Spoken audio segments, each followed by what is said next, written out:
So you need a ID to connect to the server that we're using, the TeamViewer. And then, yeah, you can join the server that we're using, the TeamViewer. Okay, so let's start, guys. PowerShell. So today, what we're going to be doing is we're going to be dealing with the basics of PowerShell. We're not going to be going into the full details, but just the foundation. And the foundation, we already get a lot of stuff from it. And one of the reasons, one of the ideas is Enrique actually like one of the one of the guys that motivated this new PowerShell studies. Because Enrique Yeah. did the exam, and Enrique can testify that the direction that Microsoft is going is more towards PowerShell. So the exams are heavy on PowerShell. There's no way.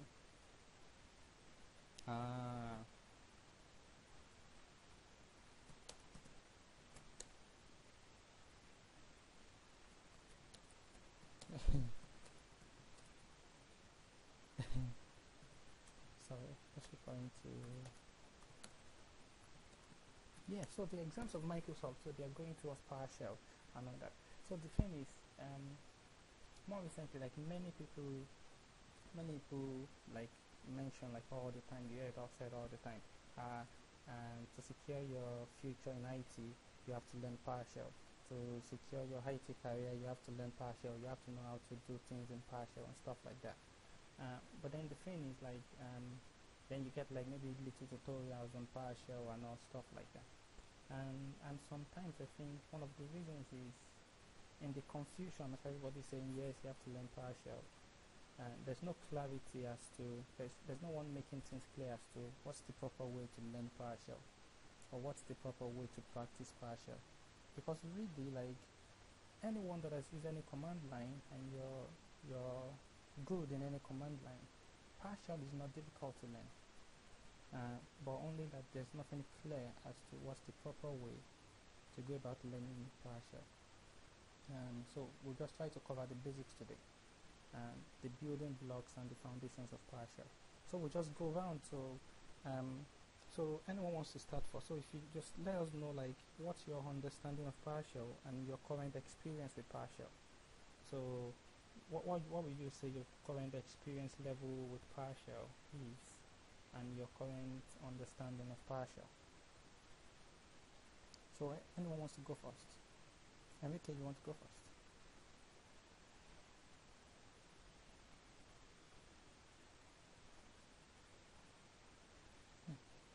Hello, can you still hear me, guys? Hello, can you still hear me, guys? Hello? I think Enrique is muted. Enrique? Maybe I think we lost Enrique. Okay, anyone wants to talk about your current experience? So Caesar, what's your current experience with PowerShell? Or your current understanding of PowerShell? Is Caesar still there? There we go. Stefan, if I remember. Stefan just joined. So, okay, Krishna, I think we'll just start with you because everyone else is silent.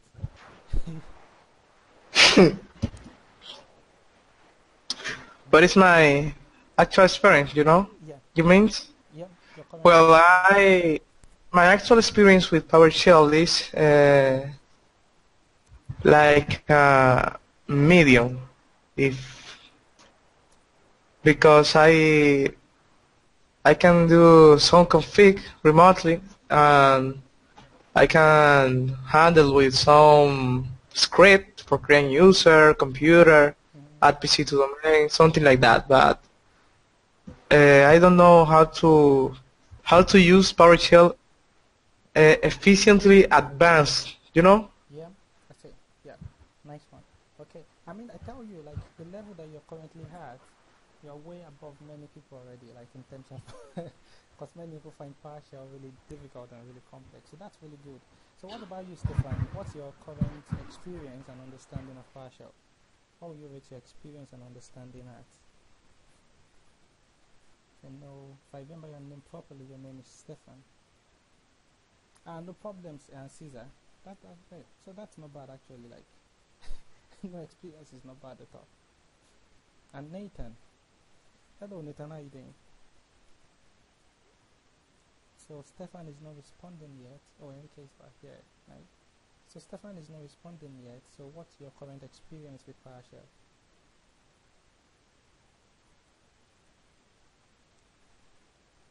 Nathan, you there?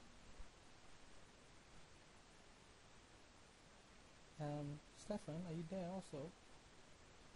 Okay, let's go to Enrique then. So Enrique, what's your current experience with PowerShell? Well, actually, I'm just using PowerShell for study Yeah, because at my company, the environment are controlled by a GUI yeah, interface. yeah. Yeah. Yeah, it's true. Okay, yeah, my question to Krishna will be, because Krishna has like more Mm-hmm. like more exposure to PowerShell, is that so um what are the things that you use? Do you really use PowerShell on a day-to-day basis, or is it something that you use once in a while in the real world? Is something that you have to use like every day, you say use PowerShell, or is it something that you maybe use like once a week, once a month, stuff of type of thing? Really not. I don't use PowerShell in the day-to-day basis, but in a week I use around 5 or 6 times because I work in an university and I need to create a massive user and do a massive change on them. Yeah, So PowerShell is more easy to do that. yeah, But I really don't use too much in the day-to-day tasks. yeah. Right. Yeah, and the thing is, guys, is that what Krishna just described in terms of the way he uses PowerShell, where it currently works. You'll find out that that's like the normal thing with most people in the real world. It's not something that you go ahead and use on a day-to-day basis or something like that. Because actually, if you think about it, many of the tasks that you can perform with PowerShell, you can perform with the GUI, and many people are more familiar with the GUI. So why use PowerShell? So the first thing I'll probably say is that um, PowerShell was not built for something. Well, many people will disagree with this, but this is my own opinion. PowerShell wasn't built for something that you just use to handle one task, or something that you just use to handle one assignment. PowerShell is something that's built for automation. It's built for you to be able to automate your infrastructure. If you're using PowerShell, you want to create a single user, you're typing PowerShell, new AD user, and you're typing the parameters and all that, it's more of like a waste of time. Because you can do the same thing on the GUI and it can be much quicker. But the thing is, like Krishna said, you have to create 100 users. You have to do something that is in bulk. You have to automate a process. That's when PowerShell becomes useful to you. Otherwise, it can become a burden. If you're trying to use PowerShell to perform just one line, if you're just going to the command line and typing one command, another command, it can be a burden and stuff. But the thing is, for us to get to the point where we're automating our infrastructure and setting up things like scheduled tasks using PowerShell, we have to understand the basics first. So we'll start right from the very basics. So the version, so what's the current version of PowerShell that we're on at the moment? What's the current PowerShell or the latest PowerShell version that Microsoft has released to people? 4, I guess. 4. 4. Okay. 4, right? 4. Enrique says 4. Krishna says 4. Stefan, what do you say? So what's the latest PowerShell version that's been released by Microsoft?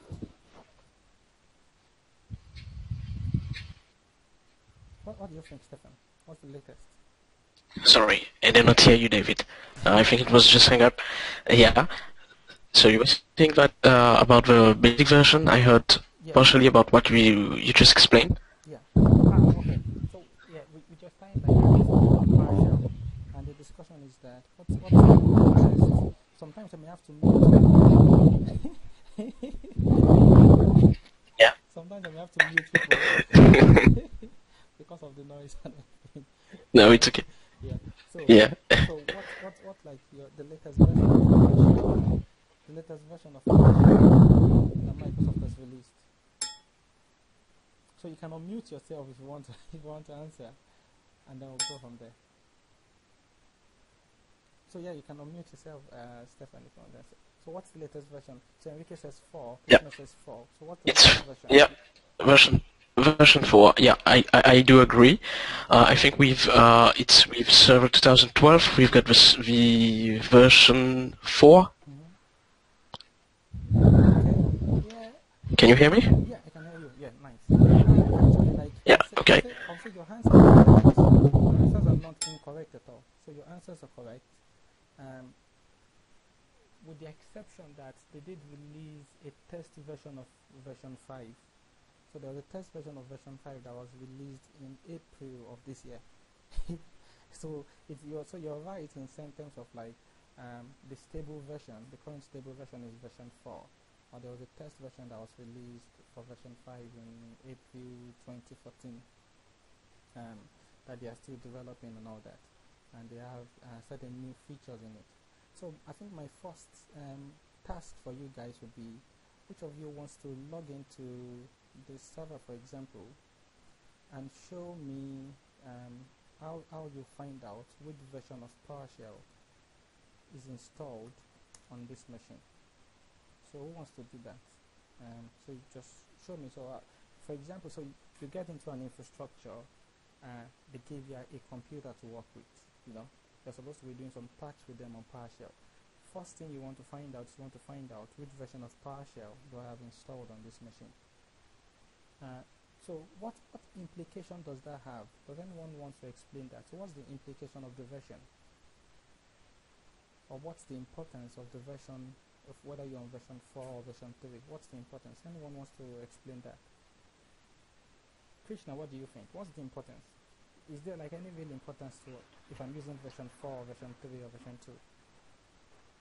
Yes, the important is depend on your version. It depends on the task you can do on that machine or all machine. You know, for example, in I don't remember, but in version 2.0, Yep. 2.0, you don't have a lot of command for remote control the PC. Yep. But in 3.0, Yep. they improve that's so much. So Yep. if you don't have the same version in the two PC between you will work, you will can do those tasks. Yeah. Yeah, it's true. So what about you, Enrique? Do you agree or do you disagree with what Krishna just explained in terms of like the importance of PowerShell version? Like if you get to an infrastructure, why do you need to find out for you to, if they give you a computer, first of all, you want to find out which version of PowerShell do I have installed on this computer. And Krishna said, well, one of the reasons is because there are some things you can do on version 3 that you cannot do on version 2, like remote control capabilities. So do you agree or do you disagree, or do you want to add anything to what Krishna said? Yeah, carry on. Okay. I agree with Krishna, and I think that it's correct, because depending on the version of PowerShell, you can have more modules or features to use. I think that the last stable version, I mean, it's 4, and there we have more virtual machines modules to control, VAGX, this kind of things. Yeah. Very, very good point. Very, very good point from. So, Krishna brought out the fact that there are more remote control capabilities in version 3 than were on version 2. Enrique brought out the fact that there are more virtual or Hyper-V commandlets or Hyper-V management capabilities in version 4 than in previous versions of version 3 and version 2. So, Stefan, what do you think? Like, what's your opinion of that? Like, what's your own understanding of the importance of the version of PowerShell that you're Well, like I think Krishna said about the scalability of the commands that can be used. Well, to be honest, I haven't been able to really use it. I'm now learning about it. But what I found very interesting is about the piping method. I mean, throughout one command, you can also add other stuff where you can get more information, and I mean, you can just get the information you need just in one go without having to execute other commands as well. Okay, yeah, you're right in that. You're right in that, Stefan. But here's the thing. The thing is that we know different versions. We have version 1, we have version 2, we have version 3, we have version 4. So what's like the main importance? So for example now, Stefan, if let's say you're a contractor for a business, so you're going to a business to work, they want you to do some tax for them, and you as an administrator, you've determined that this tax that I'll be doing will require me to use PowerShell. Yeah. So they've given you a laptop. So they're like, this is your laptop that you'll be using for the contract that you'll be doing for us. So we're saying that one of the first things that you want to find out is what's the version of PowerShell that I'm running. And why will you want to find out the version? What's the importance of finding out the version of PowerShell that you're running? So Krishna gave a very good point and said there are more remote control features in version 3, for example, than we have in version 2. And Enrique gave another good point that there are more Hyper-V management functionalities in version 4 than in previous versions. So that's one reason. For example, if you're going to be doing something that has to do with Hyper-V, you want to find out and make sure that you're on version 4, because you have the ability to do more things than you can if you're on version 3. So is there anything that you want to add to that in terms of the importance of updating to the latest version of PowerShell and that? Is there anything? Ismail, is there anything that you want to add? I'm not too familiar with PowerShell, so I just know that the latest one has a substantial amount of more commands. Yeah. But I'm not particularly sure what area they expanded on. So. Okay. Yeah. Yeah, sure. No problem. I mean that's nice. Because actually, like the 2 points that Enrique and Krishna gave are really good ones. Are really good ones. But okay, here's the first thing we do. Is that who wants to take on the task of? So we are on the machine now. If you are still struggling to get on the machine, let me know, and I can post the ID and the password again. So we're on the machine now. So who wants to show me how I'm going to find out the version of PowerShell that this machine is running? So if anyone wants to do that. So Enrique, so if I want to find out the version of PowerShell on this machine, what do I do? Can I try? Yeah, sure. Carry on. Please go ahead. Well, based on my poor knowledge about PowerShell, I think that we should start with get command. Oh, no? Get version? No. Well, let's try. Come on, go ahead and try. Let's try get version. Okay.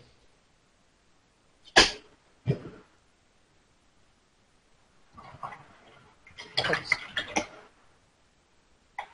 Let's try get version.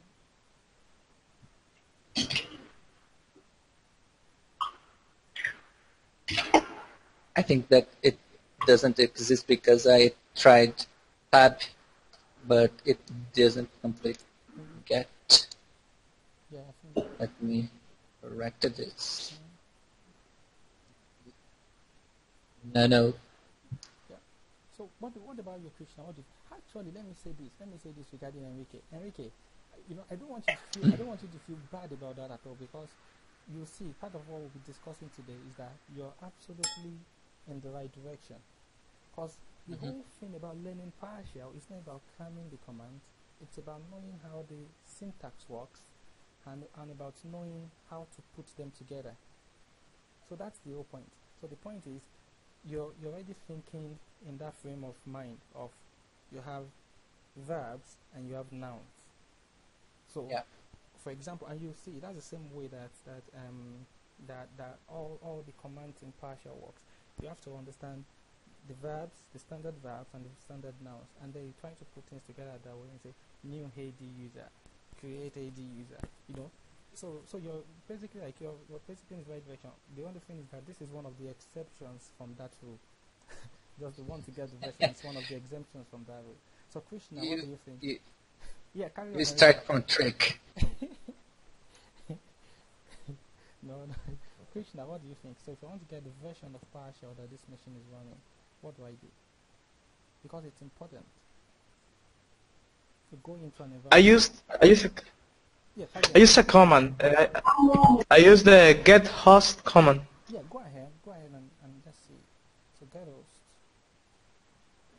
This you see the version here, Yeah. but you can use the FRCI IT admin put how to print a version table, so you can use that way too. FRCI admin. Yeah, so FRCI admin, by the way, is Mr. Stefan. So it's the FRCI admin. Okay. So, yeah, good one actually. I didn't see that. Good one, Stefan. So actually, like, here's the thing. So I wasn't planning to go into much details today, but since you guys brought it up, let's go into a bit more details. So, Krishna, you use the get host command. So the get host command is actually not accurate, not fully accurate, because the get host command, as we'll see later, shows you the version that your current host is capable of running. But if you want to see what you're actually running, you use the command that Stefan gave. So we'll talk about host later. Actually, let's talk about host now. So, yeah, nice one. There we go. So, that's the command. $PS version table. $PS version table, and that shows you this is the version of PowerShell that you have running on this machine. Now, before we go further, the other thing to note is that it's possible to have multiple versions of PowerShell running on the same machine.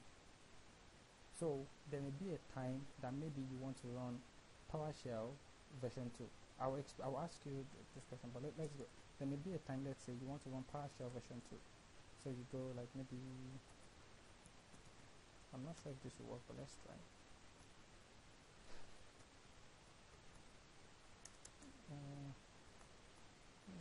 Oh, okay, yeah, there we go. It's responding to me. Oh, okay. I think I've increased the font too much. Yeah, I think I've increased the font too much. I better reduce the font to maybe 14. And let's take it off layout. Yeah, okay, let's try this. Yeah, okay, here we go. PowerShell version 2.0. Let's see.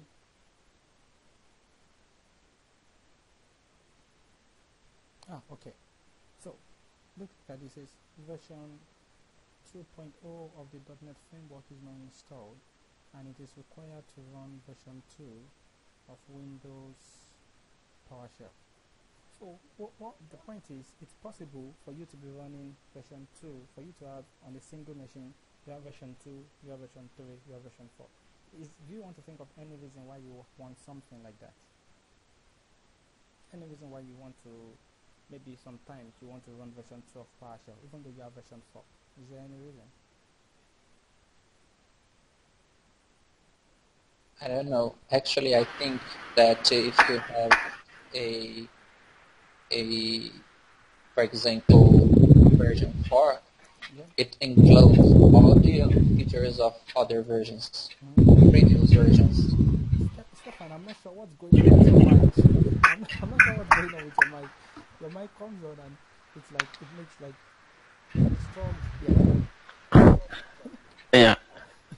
Okay. So I was about to say maybe to run some previous versions. It's regarding some, I can say it, some legacy commands on previous servers, like 2003, such like stuffs. Yeah, that's a good option. So that's a good reason. For example, let me give an example. I'll mute everyone again for a minute. So let's think about it. Yeah, you don't need to lower it. Let's think about this. Can you run PowerShell version 1 on Windows XP? Yes or no? PowerShell version 1? Yeah, can you run it on Windows XP? Yes, you can. Do you need service path? Do you need service path 2 or 1 for running? I think you need Service Pack 3. You need Service Pack 3 to run that. Yes. I know you know a service path. I don't know who, Yeah. but I know you need a service path. So you can run PowerShell version 1 and version 2 on Windows XP, Windows 2003, but you cannot run version 3, you can run version 4. So let's say you want to manage a machine, let's say remotely, that's a Windows Server 2003 machine. You can only use PowerShell version 2 and version 1 on it. Do you get the point? Did anyone get the point? So you can't run anything higher on Windows XP than PowerShell version 2 No, you can't. with Service Pack 3. Yeah, Okay. you can't.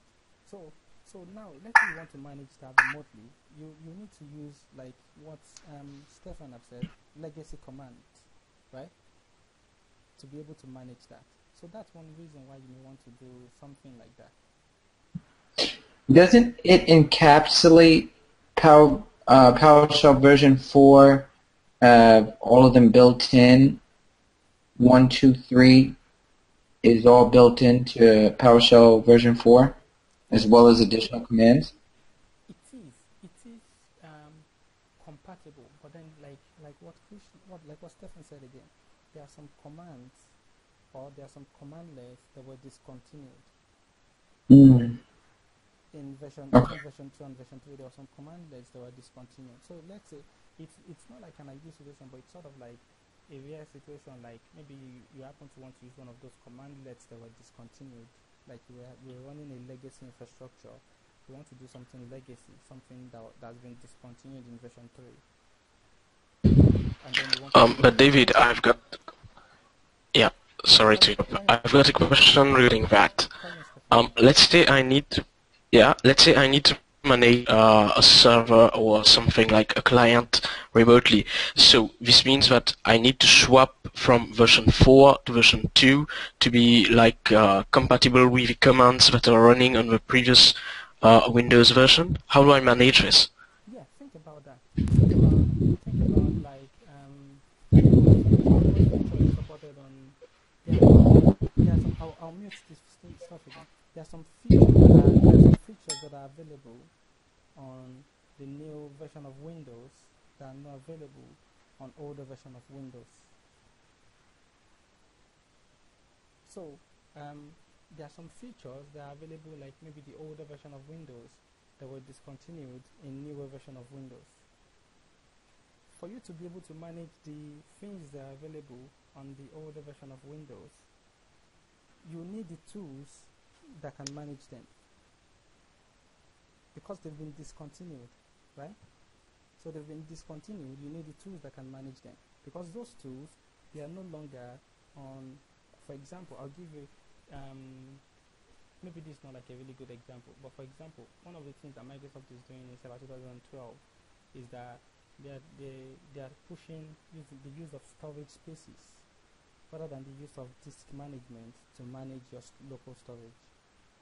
So let's say for some reason storage spaces replace disk management completely, and then a new version of Windows came out that has no disk management MMC in it. So how would you manage disk management if you still got Server 2003? You have to use disk management console, right, to connect to the Server 2003. So I know that's not like a perfect example, but that's sort of like the way. For you to be able to manage a machine that doesn't support newer feature, you need legacy tools. So actually, this will help you guys. whenever you think of PowerShell like MMC, Microsoft Management Console.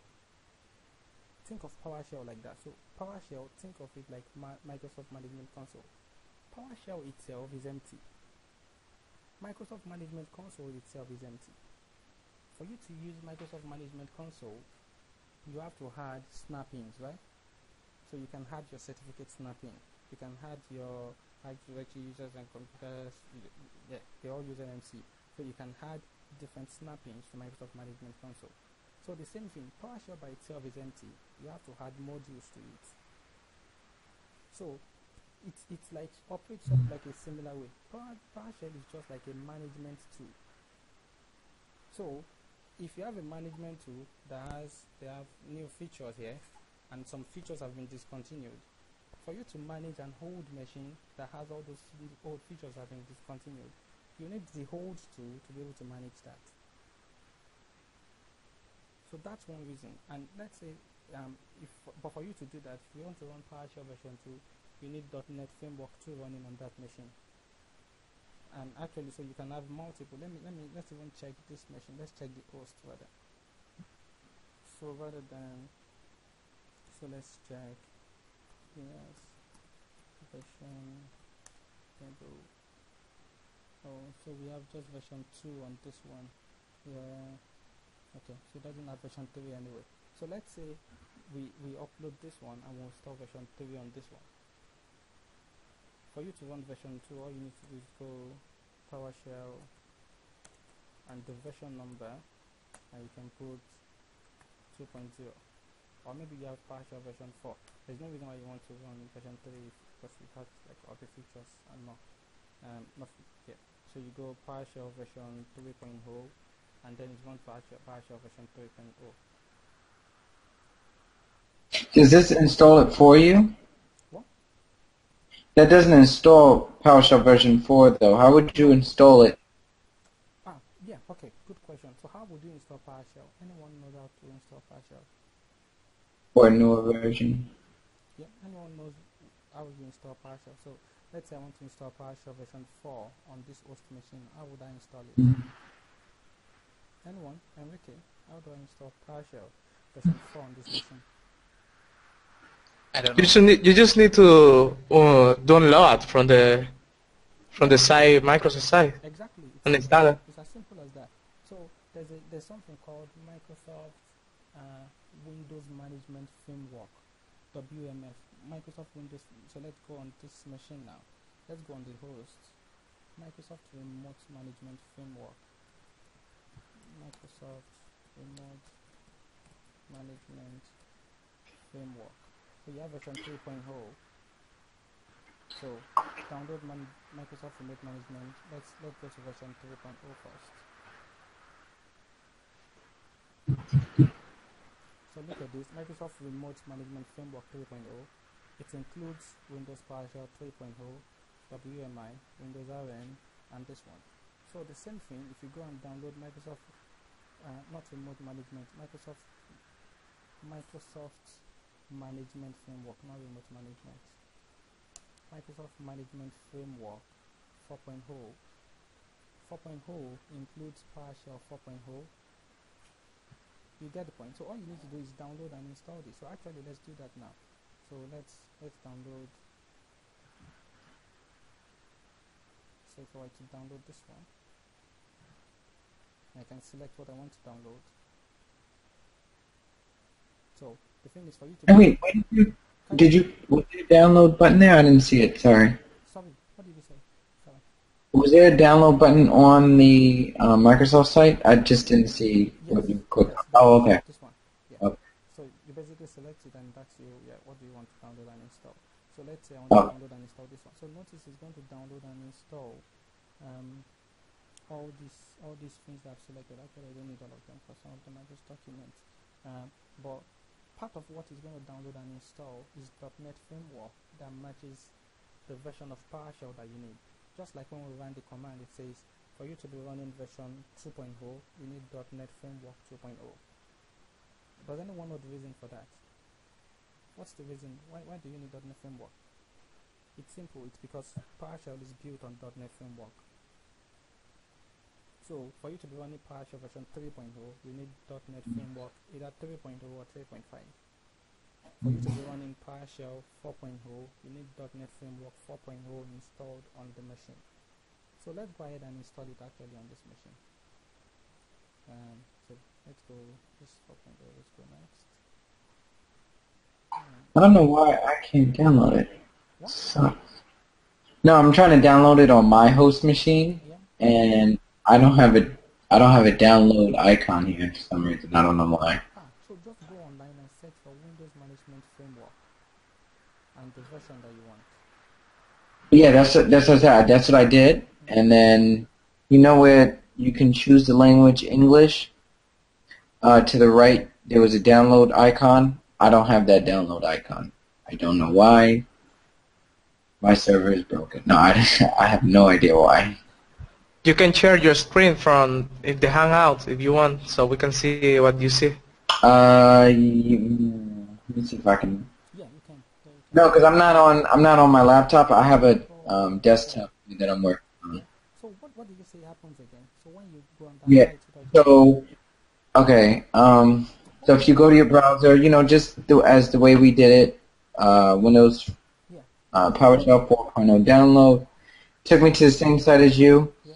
There was a drop-down menu for language, and then it had the download icon to the right, where you clicked on, and then it allowed you to choose what packages. I don't have that particular icon to click download. I don't know if, and I'm on, unfortunately, Internet Explorer, but Which Windows version are you using? what is this, 2012, but this isn't R2, though. This is now too. It's not, yeah. So you're trying to download version 4.0, right? Yeah. Yeah, so you should be able to download and install version 4.0. I don't know why. So actually, let's so let me send a link to you. Maybe it's gonna help. Let me just send a link to you from my own machine. So Windows. Yeah, because I have the same site as you. I don't know why. Yeah, it could be. Try another browser, maybe. Yeah, actually, I can show you my screen. Hold on, let's see if I can do this. Why don't you try to download another version of Oh, Enrique, your mic. Enrique, yeah, we can hear you clearly. Carry on. Yeah, you can try to download another version of PowerShell, like it 3 or 0. Just Oh, you saying try? Okay, look. Let me see if we can see my screen. Hold on. Yeah, I know it's bright. Let me see if I can. There. Can you see it? Yeah. So Okay. You see how I'm here? This says Windows Management Framework 4.0, and this is the drop-down menu here, and there's no download icon here. So which country are you selecting? You're selecting I'm choosing English as the language. English as language, and it's too Yeah, no, I went to Italian. I tried the different languages, Brazil, Korean. Still doesn't I'll say it's pop. It's probably something to do with the browser. I'll say. Okay. Yeah. Probably something to do Even with Internet Explorer. Internet Explorer. I have no maybe comment on Internet. maybe the site has checked your version and figured it out that you don't need it. No, because here's the okay. thing is that if you have version 2012, it comes pre-installed with .NET Framework 3, of course, and then it comes pre-installed with PowerShell 3, but it doesn't come pre-installed with version 4. So you have to upgrade your PowerShell to version 4.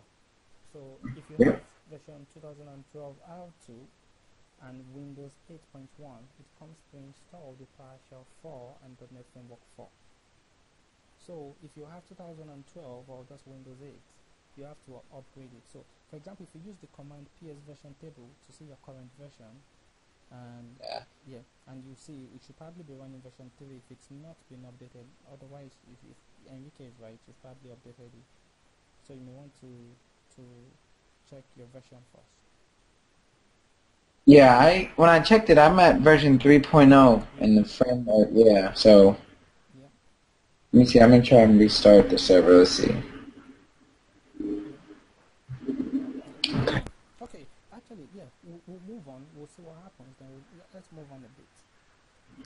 Okay. So here's the other thing. Remember what we said? We said we have to think of PowerShell. We have to think of PowerShell as MMC. That's really important because it makes everything simple. For example, let's go on this machine now. On this VM that we're using. I go MMC. Now here's MMC. It's a really powerful tool, right? It's a powerful management tool. You can manage almost anything.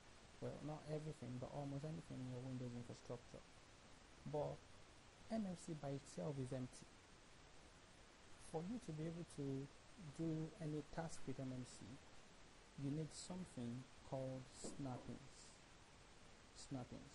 So that's important. So you have MMC which is empty by itself. It's powerful, but it's empty by itself.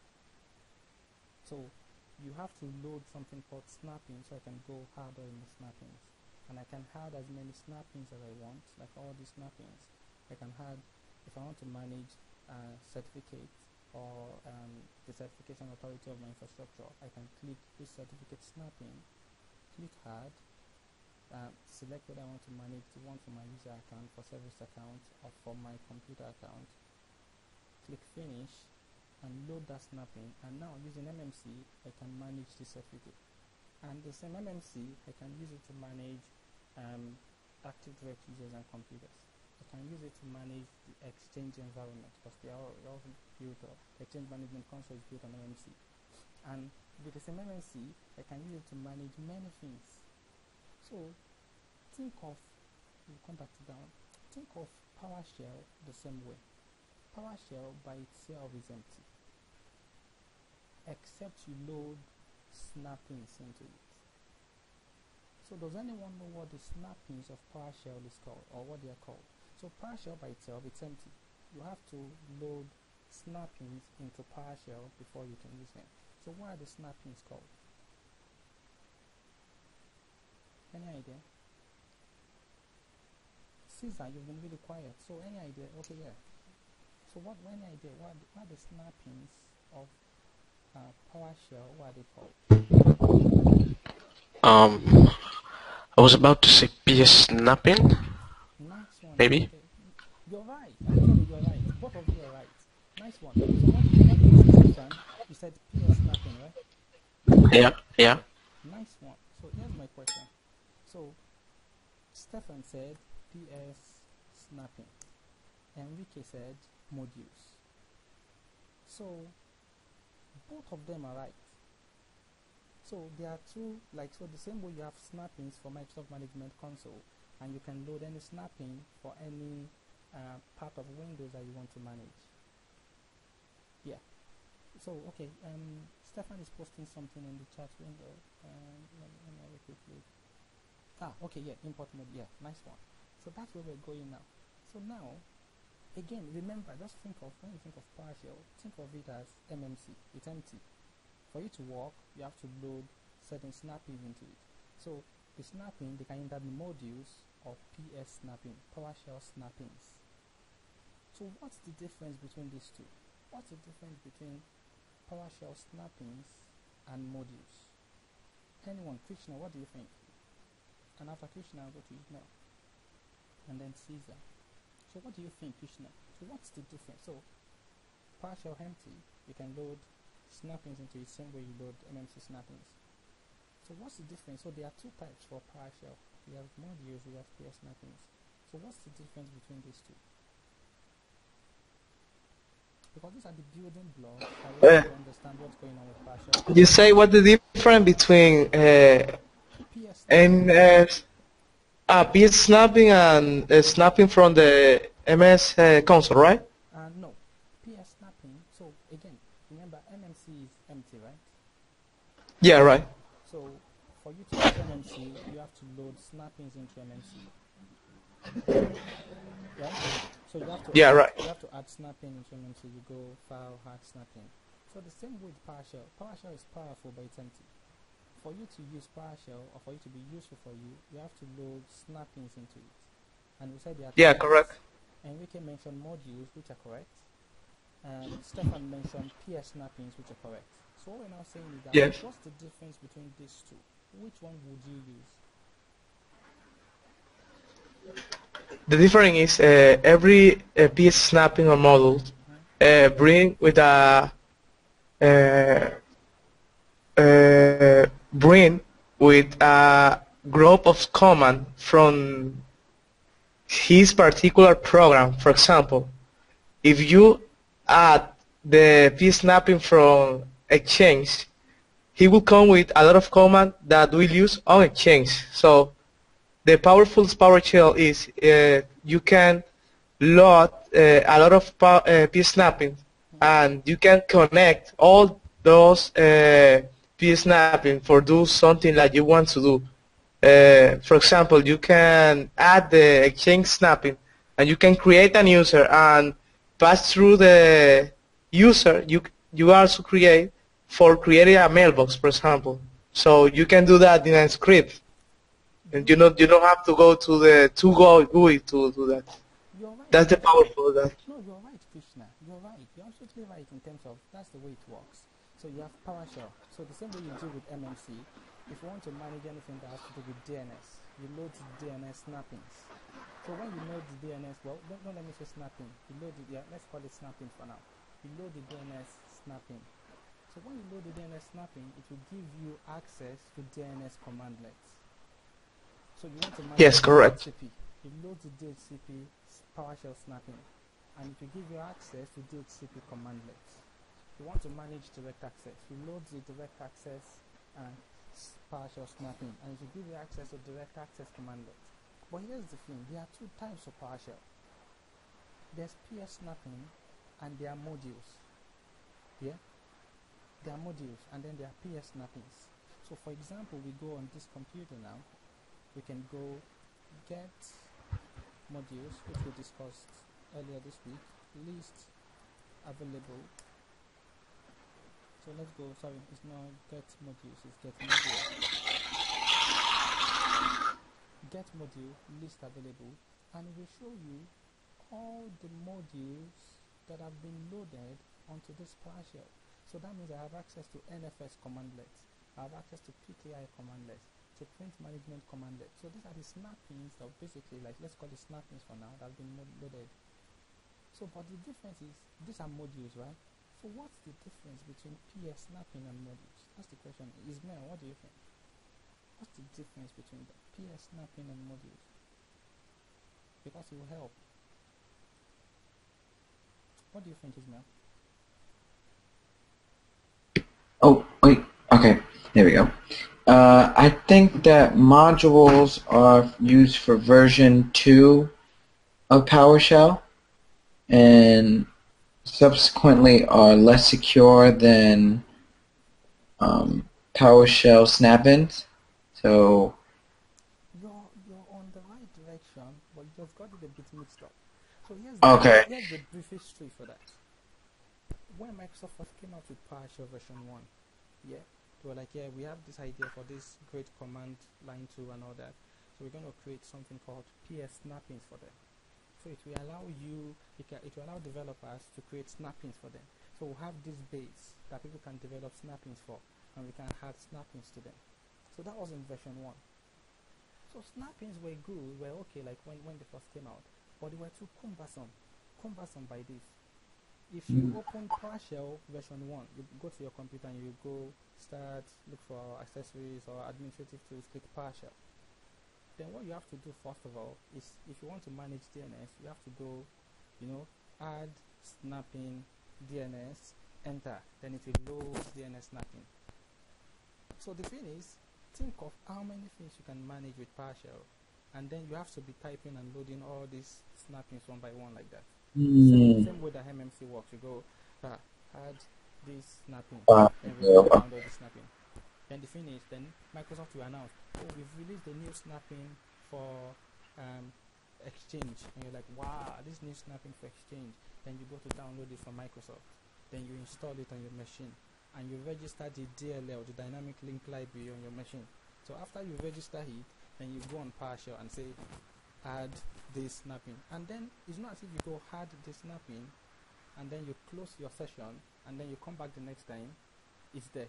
No, every time you open a new session, you have to add the snapping. So Microsoft this thing is not as easy. No, every time. It's not going to be easy for everyone. So then they created something else in version 2 called modules. So actually Microsoft ideas is for people to tell people, don't develop snappings anymore, because if you want to develop snapping, you write snapping with C# programming language. Like, don't develop snappings anymore. Use this new format that we have called modules. Because you see, one of the advantages that they've done in PowerShell version 3 with modules is something called auto-loading. You don't have to go manually to go hard. For example, what we did, if you look on this server, we didn't have to go hard all these modules that we had there. We just clicked PowerShell and we go get module list available, and boom, we have all these modules available to us. I've not gone in to go, add module so and so, add module so and so, add module so and so. Look at all these modules I listed. If I have to go one by one to be adding them on for every session that I open. So they're automatically loaded, basically. Exactly. So basically, okay. Actually, if we actually drill down technically, they are not automatically loaded. So they are visible to PowerShell. But if I go and type a command that matches a DNS commandlet, it will automatically load it. Let's see an example. Let's look at what will happen now. So we have SMB share, right? Yep. Let's go get command module SMB share. Yeah. So this is a command. Let's go get SMB connection. No, let's do something bit different. Let's go. Here we have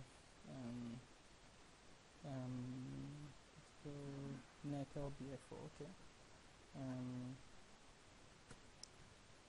I'm not sure if this is correct, but let's try it.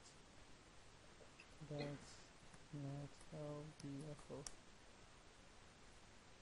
Let's go get command module netlbfo.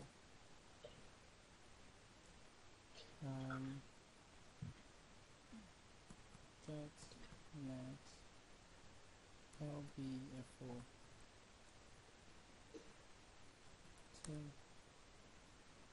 Okay, maybe because it doesn't exist on this machine. The thing I want to point out is sometimes you see that you type a commandlet and then it will come up at the top, loading some things. So the moment you've probably seen that before. Have anyone seen that before? Where you type a commandlet and then it goes loading this module.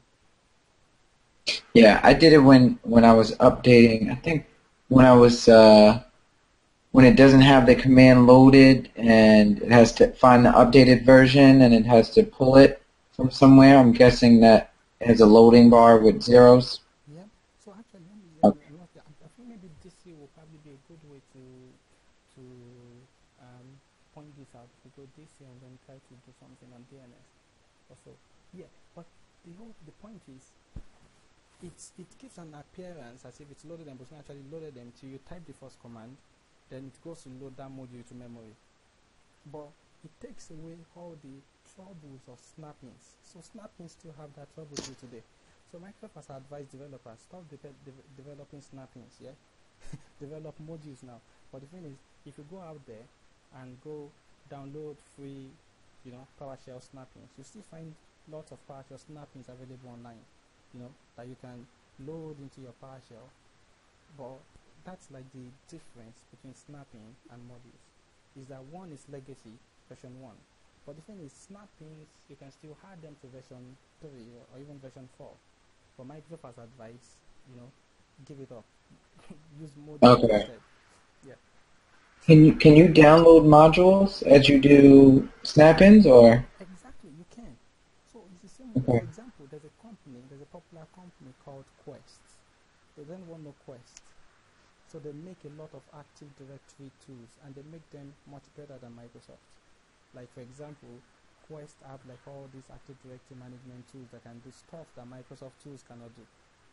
They have all these powerful tools that can migrate. If you have a novel environment and you want to migrate to Microsoft Active Directory, it will do it seamlessly for you. If you have a Lotus Note environment and you're looking to move to Microsoft Exchange, it will do it seamlessly for you. I mean, very, very great tool. The popular company called Quest. Now, Quest have their own commandlets, have their own modules. So basically, all you need to do is go to Quest website, download their modules, PowerShell will auto-load it, and you can use their commandlets from within PowerShell. Mm. And here's one important thing to note is that there's a single PowerShell. There's not 10 different PowerShells. So you have a single PowerShell, and actually this will help because the people responsible, so if you type a commandlet and a commandlet has a bug, the person responsible are not the people that created PowerShell. They are the Microsoft team that is responsible for that product. They are the one responsible for that module. So for example, the PowerShell team has created PowerShell, a standard solid command line shell and scripting. Somebody's drawing something on this one. Sorry, my bad.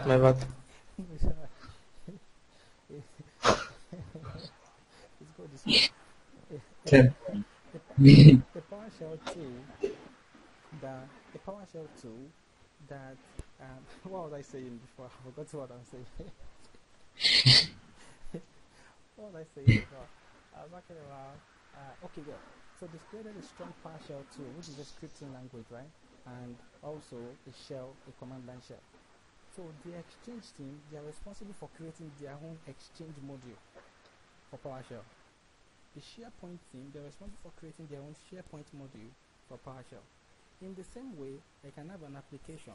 For example, you can manage VMware from PowerShell. There's something called PowerClient. Have you heard of it before? PowerClient. So VMware has a module that you can download. Yeah, look it up. There's a module called PowerClient. So VMware has a module called that you can download. Yeah, and you can manage VMware from within PowerShell.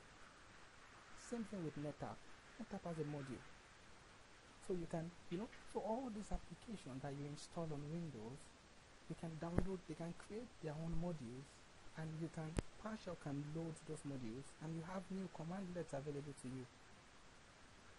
Do you get the point? Let me ask you, Yeah. do you have to learn different PowerShell commands for these specific modules, or? So here's what PowerShell has done. So PowerShell has a structure. They have a structure of, which we'll talk about also. They have a structure of verb, noun, commandlets. They have like rules, for these people to follow. They have the backbone, of the shell for them to follow. But then you are the one responsible to create your own commandlets. So you can go. Yeah. Microsoft has created a framework for you to use. You can go and create your own commandlet and make it as a module, and anyone can just come and boom, install it, and then they can use it. Actually, if you've ever used the Exchange server before, you go to Exchange and they'll say Exchange Management Shell, right? Then you go to SharePoint, they say SharePoint Management Shell. It's actually like all those things are just shortcuts. Because Exchange Management Shell, you can go into normal PowerShell in normal Windows, and the module will be loaded, and you can manage Exchange from within PowerShell. You don't have to bring up the Exchange Management Shell. Actually, all they've done is they've just put in if you right-click Exchange Management Shell and go view shortcuts, you'll see what they've done. So you'll see something like PowerShell.exe / some parameters for it to load. That's all they've done. So they're all running on PowerShell. So the DNS team within Microsoft are responsible, or the Active Directory team are responsible for creating the Active Directory module. So if something in the Active Directory commandlet is not working, don't blame PowerShell. You go to the guys that created that module Module. They are the one responsible for that module that you've loaded in PowerShell. So the reason why we are mentioning this is this. The building blocks of PowerShell are modules.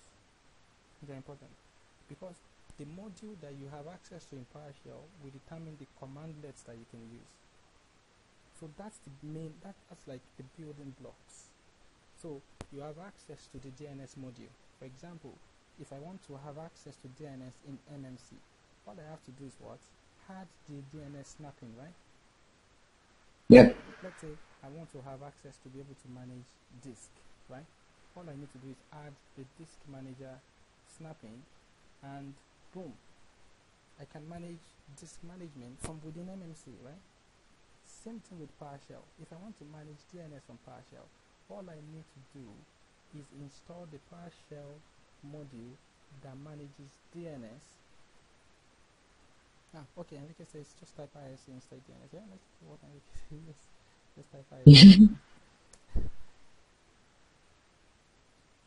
Hey.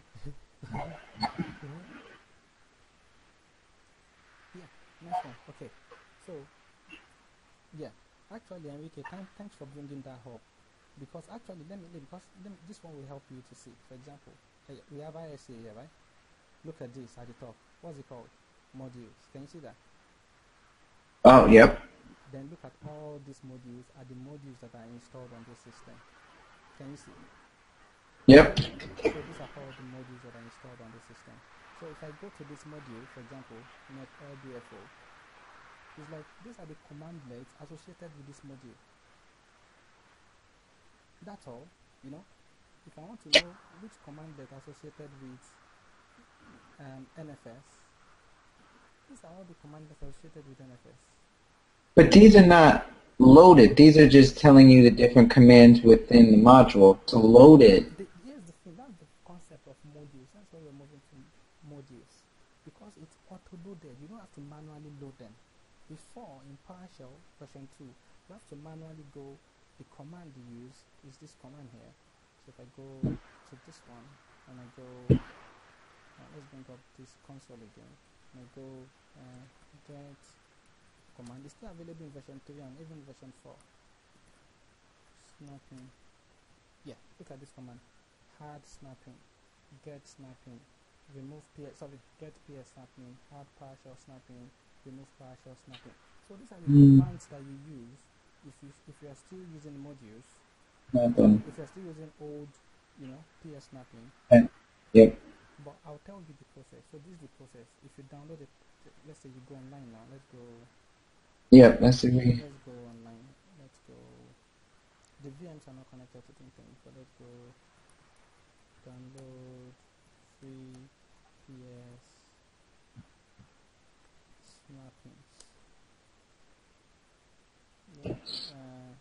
So okay, Microsoft SQL Server PSS snapping download. Yeah. Actually, let me quickly mention this. You know when I said everything, PowerShell is a single engine, right? The Exchange team are responsible for developing their own module. The only exception to that is SQL Server 2008 and SQL Server 2008 out2. Where Microsoft made a mistake and they compiled a different PowerShell for SQL Server called SQL PowerShell. But since then, SQL Server 2012 is just an extra module that you just need that is added to PowerShell. So that's the only exception to that rule. Is SQL Server 2008 and 2008 out2. So why they did that? Sorry, what did you say, Enrique? Sorry. Bring the mic closer to your mouth, Enrique. Sorry? You can bring the mic closer so we can hear you a little better. Why they did that? Not sure. Online, lots of people said, well, it was a mistake. A lot of people said, let's forgive them for the silly mistake. Because in 2012, all you have is just a module. All you have is a module that you just load into PowerShell. There's no special compiled. I mean, that would be crazy. Imagine if everything was specially pre-compiled PowerShell for this one, specially pre-compiled PowerShell for that one. So we just have modules now and stuff. So, Okay. so let's go forward a bit. with that. So I can download a PowerShell snapping, maybe a free one if it's available. Yeah, download free PS snappings. Let's say maybe well, I've not seen anyone. I'll download PS snappings.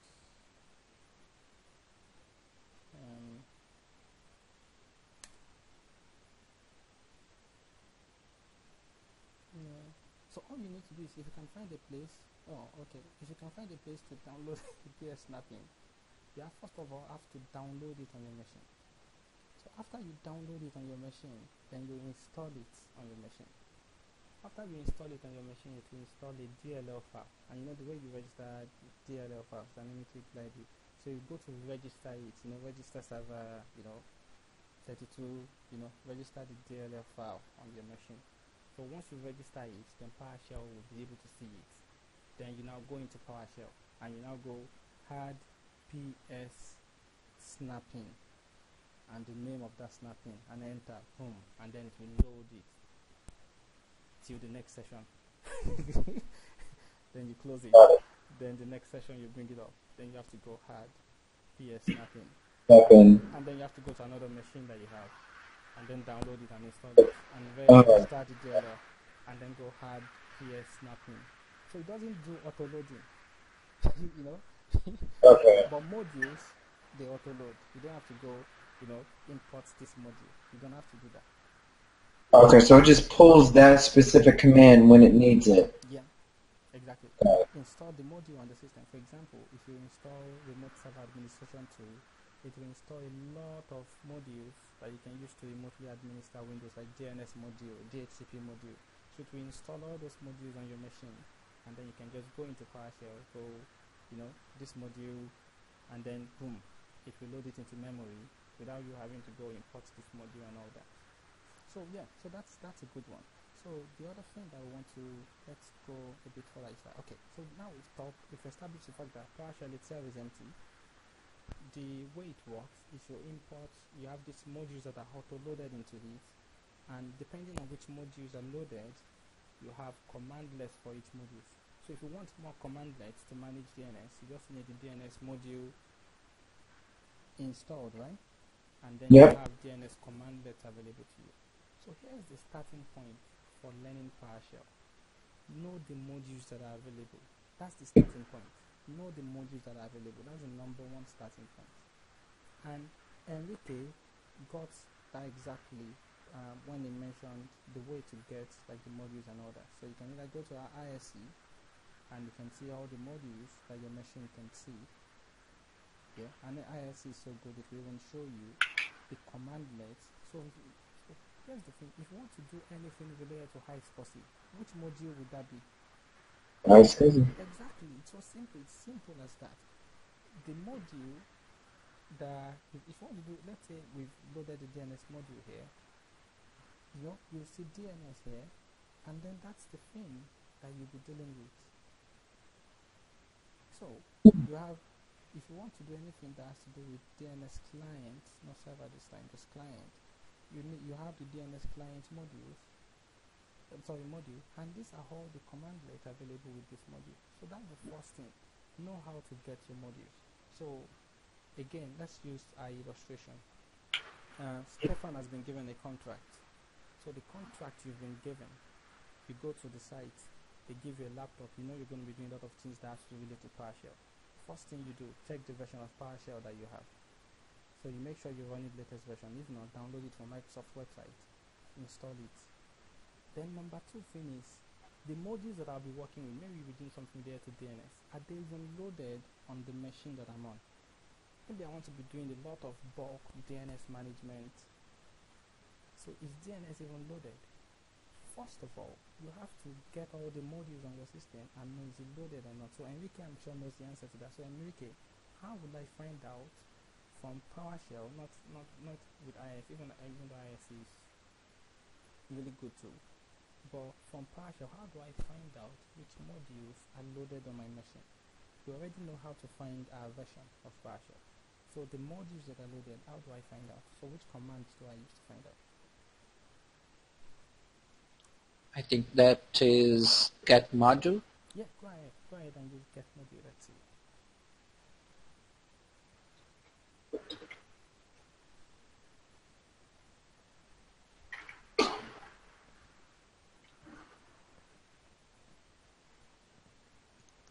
Yeah, look at that. Get module. Do you see that? Now, Yeah. this makes my point. Remember what I said to you guys that it looks as if it's loaded everything, but it's not loaded everything until you type the command. Yeah? Now look at this. Let's do a quick demonstration. So look at get module. These are the modules that are loaded. Yeah?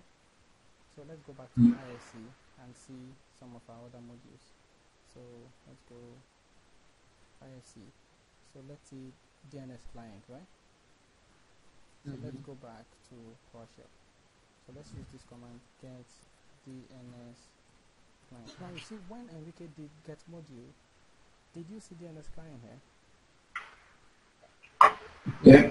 Is DNS client there when he said get module? No. No.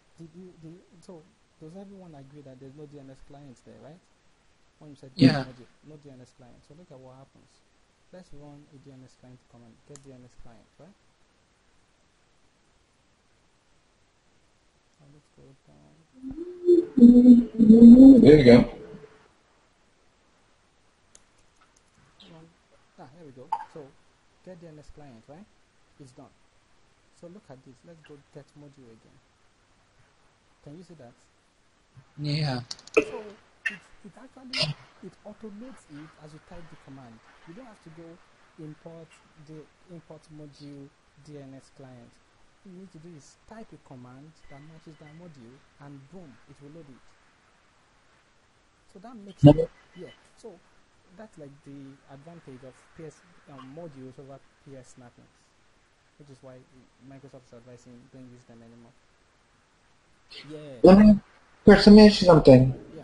So if you were excellent in PowerShell, does that mean that you have all of these commands memorized? Because I see them in ISC, and depending on which module you can have upwards of, 30 to 40 commands. So it's a good point. It's a good question that you're bringing up, because that's one of the things we're trying to establish in this series. That you don't have to cram the commandlet to learn PowerShell. You only need to understand some basics, and with the basics, you can manage any PowerShell environment, including Exchange, without you knowing anything about Exchange before. If you understand some basics, if you understand basics like the version, you understand basics like the modules that are available. So you understand all these basics. Basically, you can get on any machine without you knowing the command for anything, and from you understanding these basics, you can find any command that you need to use. Okay. So for example, I want to do something on this machine. We're doing this the other day that has to do with nick teaming, or let's say let's use something simpler. We'll get back to nick teaming. Let's use something like, I want to do something on this machine that has to do with let's use something simpler that has to do with maybe network adapter. Maybe something that has to do with network adapter. Maybe I want to change IP or something. Okay. Yeah. So I get on this machine, for example, and I'm like, I have no idea, how to, the command to use to check the IP address or change the IP address or anything. But the first thing I need to do is that which module will be the one that manages network adapters. That's the first thing. Okay. So all I need to do is check that module from get module. But the thing is, get module, like we said, get module will only show you modules that have been loaded, really, right? So, but if you want to see all the modules that are available but have not been loaded, but they will be auto-loaded the moment they start typing the command. So, what command do you use? Stefan mentioned that properly. So, Stefan, if you type that command, so let's see what happens. So, the command that you mentioned, so let's see what happens when you type that command. So, remember, get modules, list modules that have been loaded, right? Get modules -list available, list modules that are available. But the thing is, all you need to do is start typing the commandlet and they will be auto-loaded. Yeah. So let's go back here. So exactly. So look at all these. So these are all the modules that are available to us. So I get on this machine now. I'm looking. I'm like, okay, I want to do something that has to do with metadata, but I have no idea which mode. So I'm like, okay, yeah, here we go. This is the module that has to do with metadata. So I know the module name. So that's the first thing you start with. When you understand that modules are the building block, so the next thing you do is you need the commands that are related to that module, right?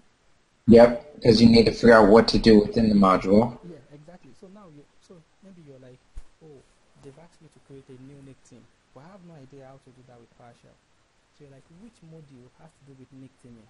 So get the module. You're like, okay, what are the commands that are associated with this module? So now that I have all the modules, I'm like, okay, the commands that are associated with the module, I want to metadata. The next, so write down these core commands. I know I gave them before, but write down these core commands. Number one, get module. That's the number one. Take note of that. You need that. That will show you get module or get module list available. Yeah. So that's one. Number two, get command. Get command. Or get command module name. So you don't have to cram commands in PowerShell. You just need to know a few basics. So first thing, you get module. Next thing, you get the command that are related to that module. So you can either use ISC or you can use PowerShell command line. Of course, PowerShell command line looks more impressive, right? Because people will think you're like a genius, right?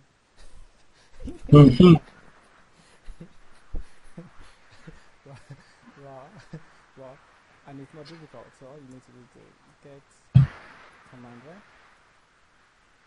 Yep, get command, yep. Yeah. Class, Yeah. module. Adapter. Any module that you want. Get command, any module that you want, and these are all the commands associated with this module. So now all I need to do is look through all these commandlets and think to myself the same way Enrique did in the beginning. Which command looks like the one that can do this task? You know, that's all you need to do. So which command looks like if I want to change an IP address? Which command looks like if I want to change an IP address? So I'm looking at it, I'm like, reset, restart. It's definitely not going to be reset. I will explain. In fact, we will not be able to get into that today. We will be able to get into that next week because those are the other building blocks. We have to understand the standard verbs and the standard nouns. Standard verbs, you know, things like hard. You can only add to something that exists. It will also help you in your exam question. If they ask you, I want to create a new network adapter, which PowerShell command do you use? And they put add automatically cancels it. Because you're adding only to something that already exists. Yeah. So if they say set only applies to something that already exists. So if they say set something, you know automatically it's not set because set only applies to something that already exists. But if they say new, create, so you know new and create applies to some things, objects that hasn't been exist before. So those are the building blocks that people need to understand. So once you understand the building blocks, PowerShell that looks complex all of a sudden it becomes simple, and you don't need to cram the commandlets. You can go on any computer that you have no idea about before and find anything you need to find from that. So you go back and say, okay, it's definitely not going to be restart, right? No. It's not going to be restart. It's not going to be get. Yeah, because get will only get me information, so I can use get net adapter to see the current information. It's definitely not going to be enabled. It won't be renamed. It most probably can be set because set means you're setting something that exists already. So it is going to be in set because you want to set a new IP address, Exactly, correct? yeah. So it exists already. So you just want to set a new parameter to it. So from here, you can already see all the commandlets that you need. And then let's say I'm now like, oh, I'm not sure. Okay, maybe it's like it could be set, it could be get. The other command I need is number 3 here, which is get help. That's the only number two thing you do. Get help hyphen command name hyphen sorry, no hyphen get help. You would say that it is the first option. Get help. Yeah. For me, like normally, these are like the three things that I try to use, even on exchange infrastructure. I mean, every time, like I know some of my colleagues, whenever they have to like, because for example, one of the things that people do is like things like setting auto reply, for example, in exchange. There are two ways you can do it. You can either go collect the user's username and password, which in the infrastructure that I work, that's a no-no because it's a security company. You know, it's a security company. Everything has to follow, security procedures. You mess up in terms of security, they'll come after you. You don't hack users for their password. So they did a recent scan recently. They're doing like a recent. The security team are doing a recent push recently because if your business is security and hackers can hack you, your business is gone, or your business is badly damaged. So they did like penetration testing where they basically try to hack the accounts of every single user in the company, and anyone that uses, like, you're getting an email from the security company saying we were able to hack into your password. So they did that. Then they did another one called a test phishing attack. So they sent an email to everyone in the company that looks original but is not original, with a form to fill. And many people working for security companies already filled in their username, entered their password, and typed enter and everything. And so they keep doing like all these campaigns. They don't ask users for their usernames and passwords. So the user is like, oh, okay, we need to reset our auto reply something. It's something you can do from Powershell, but it's something that I can do even though I don't know the command now. I can do it. All I need to do is go on Powershell, go on the Exchange server, you can go Powershell, go get module, and then look through the modules that are loaded. Okay, I see the modules that has to do with auto reply. Yeah, so get command auto reply. Yeah, so I get all the commands. So I'm like, okay, so which one will look like if I want to set auto reply, set mailbox auto reply? From there you can, and I'm like, okay, I'm not even sure how to use this command. Get help, set mailbox auto reply, and it will give me, and even I can go get help command hyphen examples, and it will even give me examples of how to use it. So I can go here and I'm like, oh, I have no idea how to use set network adapter. I can go, I think I need to update help first, so let's update it first. Update help, yeah, let's update help first, because otherwise it won't give me any help first. I'm not sure if you guys are getting this. So these are like just the basics that you need to know about Powershell. Know that it's built on modules. That's the building block. Know how to get the commands that are related to the modules. Know how to get the help for the command that you need, or to get the examples for the command that you need, and you can do anything. And actually, to prove that, and to hence this, what we do is, let's say we go 1, 2, 3, 4. So I'll give about 3 tasks so you can work together as a team. I'll give about 3 tasks, but something that you've probably never done before, and I want you to do them using this module. Don't use Google. Yeah, you don't need Google for this. Many people are like, I don't need, because many people that are trying to learn Powershell, they're either trying to cram it, or they're like, yeah, all I need to do is just quickly Google it whenever I need it. You don't need Google. Yeah. So we'll give 3 tasks, and then what I'd like you to do is go through those 3 tasks, and we'll just do them now. So one of you will volunteer, you go through the first one. Go through this model and see if you'll be able to achieve that task or not, without you knowing how to do it before. So that's what we'll do to end this one. So I think, has it finished updating here? Come on. Okay, maybe it doesn't need to be updated. So let's go get help. Get help, set net adapter. I can go get help, set net adapter hyphen examples. Here we go. Now look at that. Isn't that simple? it's giving me examples of how to set it. I want to set the VLAN ID, how to set it, how to set the MAC address, I want to set the MAC address, how to set the interface description. So set net adapter name of the adapter. If I can set the MAC address, then I know I can go set net adapter.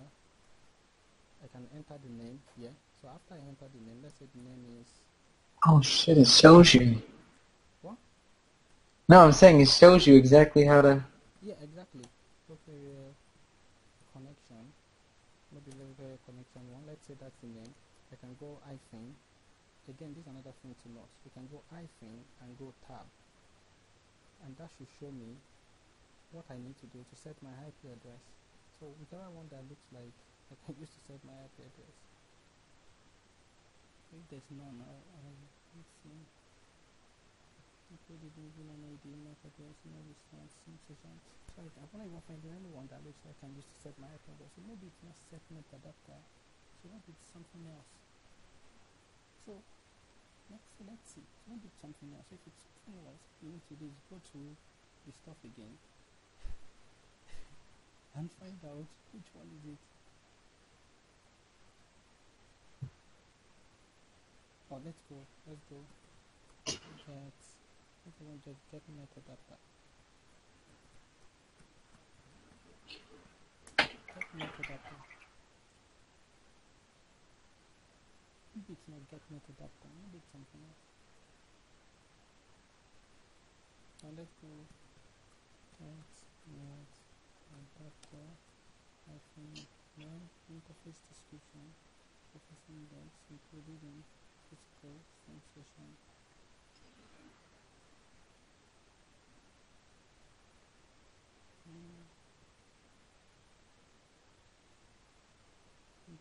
Next included physical with physical.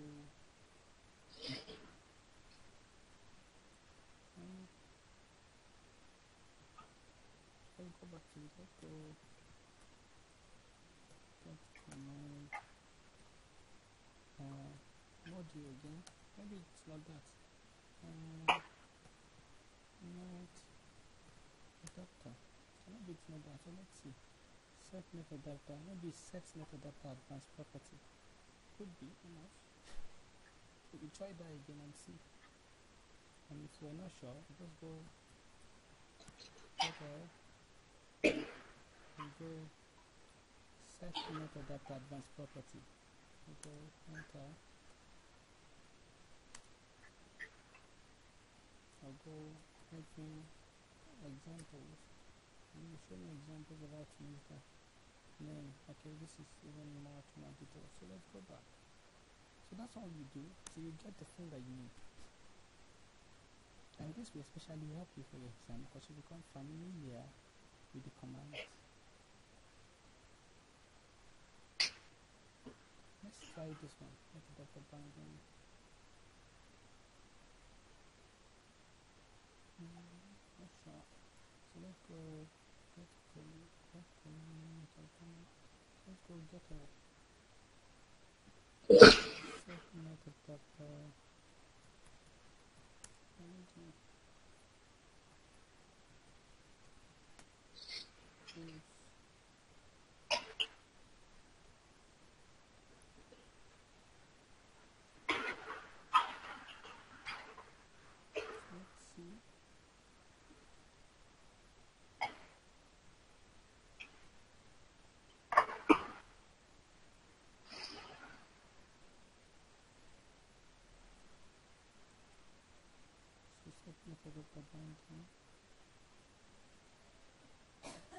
That's what we do.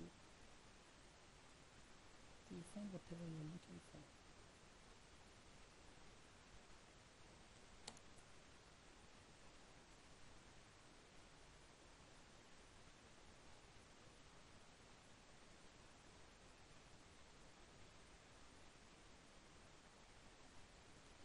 I don't even know that again.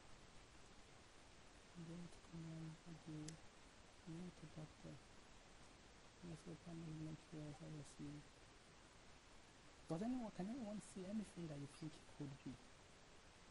To set an IP, right? No, just look through. I mean, just look through the command and see anything that looks like it could be. And if not, the same. Enable.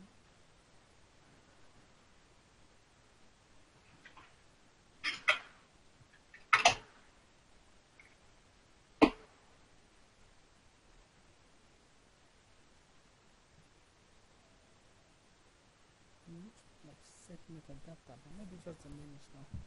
So let's go event sent. Still looks like that. It's setting it adapter should be the one.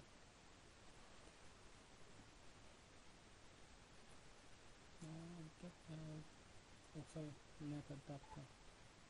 Adapter. There we go. So basic properties. Setting the adapter.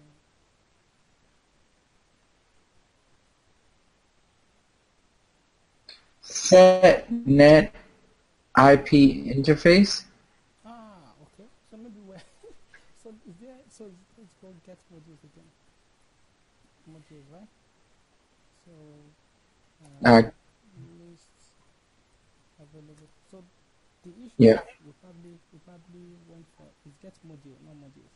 Keep typing modules. Get module. Okay, so Let's see. Net.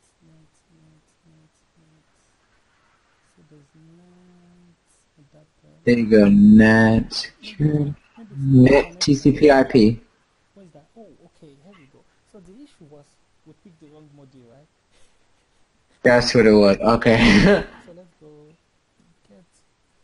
So once you can pick the right module,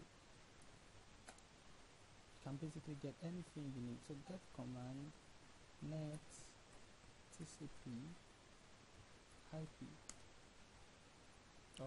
Sorry, get command module. Remember how it's called? Typing Yes. module. Okay. Now you want to list them, right? Get command. I'm gonna have the command here if you want it.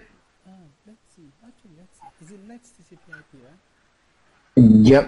So get command module net TCP IP. Oh, okay. Can you see? Can anyone see what I did wrong? There's no hyphen between net and TCP IP. Yeah. So There we go. So there we go. So then we can probably go. Yeah, it's probably this one. Set net IP address. So Yep. here we go. So the thing is, once you can find the module, you can use get command. You can use get command to get the commands that relate to that module, and then you can use get help to get the help that relates to each of the commands, and that way you become familiar with the commands that way. So you don't have to find them. Hello, carry on. Is that something you will Google to find out the exact module? Because, like I said, there are a lot of modules that are similar to the jobs that you want to do. I agree that it will definitely make things faster for you to Google, like in the real world. But Okay. if you're preparing for an exam, for example, how do you get familiar with, like, because for the exams, for example, if you Google it, you may find out that it may be difficult for you to remember. For example, do you think it will be easier for me to remember if I Googled this one in the beginning and if I went through all this process that I went through? If I do it again, I'll remember that it's probably not set net adapter because that was what I struggled with when I did it like 2 years ago. But then I'll go, yeah, it's probably like one of these other set net something. I wouldn't remember. So that's like the thing. So that's the way you play with PowerShell to get familiar. And then the advice that they always give is before you not before, but for the exams, best way to prepare is do your labs. But after you finish doing your lab, do your labs on the GUI interface. Then go back and do everything that they've asked you to do on the GUI interface using PowerShell. You'll struggle through them, but use this model. Go through them one by one. Yeah. Got it. They've asked you to say create this TNF A record and all that. So after you create the A record, they've asked you to try to delete it or do that. Do all that on the GUI, then close that and go and say, okay, I'll create a DNSA record using Powershell. But I have no idea which command to use to do that. So what do? I go get module. Oh, okay, there's a DNS module here. Okay, so that's do with probably the DNS module. So get command DNS module. So these are all the commands to do with DNS module. So which one of these commands looks like something? You know, something logical. That's one of the benefits of PowerShell. Like what Enrique did in the beginning. All you need to do is just follow the syntax. Which one of these commands looks like something that I can use to create an A record? And go, okay. So that's actually like one of the first things I will do. So let's go on the DC and want one of you guys to follow that model and create a new DNSA record on our DC. So don't be afraid. Don't look up Google. Yeah. Don't look on Google. Okay. Close Google. Struggle through it if you have to. Yeah. But Chris, yeah, carry on, please. I think that more than that, the problem, particularly for to me, is that in exam we really do know how to exactly use the command, because as I said last handout, I don't know how to difference between the commandlet from the VM as a virtual machine, or the commandlets used in the host to control the and in the exam we don't have the opportunity to figure it out the better way or this kind of stuff. What do you think, for example, if before the exam, like the whole when we're doing the Hyper-V module, when we're doing like all the Hyper-V tasks, we did them in PowerShell. So you have to go into PowerShell and then go get modules, get command Hyper-V modules. If you've done that, one of the things you'll have seen is that most of the Hyper-V modules start with get vmnet something, set VM something, install VM something, create VM something. Why the one for the host are just net something, without the VM prefix in front. Then you'll have become familiar with the Hyper-V module that, install VM something, create VM something, set vmnet adapter if you want to set the VM adapter from the host, not from within the virtual machine. So we have become familiar with all that. So that's like one of these things. But the thing is that it can be difficult if you don't know steps to follow to be playing with PowerShell. Because it can get really frustrating when you're going on it and you're like, I even have no idea which command to use to find my way. Yes. Yeah. But the thing is, once you know like this module, you can always find your way to anything. You struggle like we did like when we picked the wrong module. Yeah. But the thing is, at least you know how to keep finding your way. Okay. So you would say go back. If obviously troubleshooting through that module, you're like, listen, it's not in. Yeah. You would go back. In this module, so maybe there's another module that this has to do with. And then when you struggle up to a point, I'm not saying don't look up Google, but then the thing is, you will have learned through it. It will be difficult for me, I tell you, to forget. I'll probably forget like maybe in 3 months. But it will be difficult for me to forget in like 2 weeks that to set an IP address is not set net adapter. Yeah. Yeah. In your experience, that's what I'm saying. So. Yeah. Okay. Yeah. So that's the thing. So which one of you wants to go first? So. Okay. Now we want to set a new DNS. So set a new DNS record for a machine called launch server 3. So go ahead. PowerShell. Don't use the GUI. Woo! So don't use Google, just go through it from scratch. So think of PowerShell. I'm going to do it on my computer. Okay. But this is a domain controller, it's a sample domain controller. And if on your machine you have like your test environment open, just go ahead and do it on your test environment also. Yeah, that's what I'm doing now. Is the mouse not responding? Who is doing it? Is anyone doing it? Who is doing this? Who wants to do this first? Who wants to be brave enough to go first? I don't know. That's okay. I'll jump in the fire. All right. Let's see. So first thing I'm going to do it.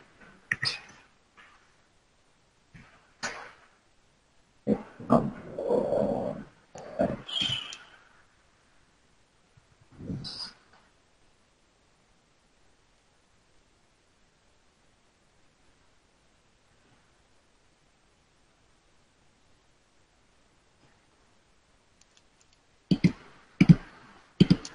what are we doing again, just to make sure? We want to create a DNS record. DNS record. Okay. So I think it's DNS server. Oops.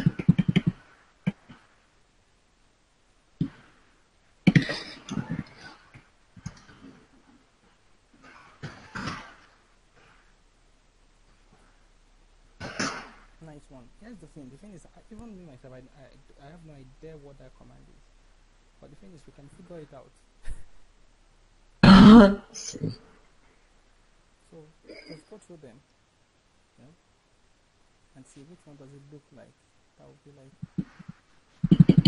I'm guessing. Get. So number one, easy. Here's one quick way to so you know that it's not going to be disabled anyway. You know it's not going to be get. Yep. Because get is dealing. We'll talk about that one in the second part of this series because it will help you to limit options also. You know it's not going to be get because get also. Yep. Retrieve. Yeah. Get deals with something that already exists. Yeah. Like that. So it's going to be add, and you want to add. Looks like it's right here. So let's see. So you're like, oh, I have no idea how to use that command. So you know what I don't. Yeah, so you know what to do next. Yep. Let's see. You can even copy that command. You don't need to type it again. You know how to copy in Powershell. Oh, you don't? Oh, okay. Yeah, you know how to copy. Yeah, okay. Just copy. So highlight it and press enter. Oh, okay. Command, yeah. And then press enter. We'll copy it and then go and right click when you want to paste it. Oh, okay. Cool. Oh, wow, that's okay. So and then it's we'll put yeah. It. Oh. You probably want to put hyphen examples because that will. Yep, that's exactly what I was gonna do. Yes.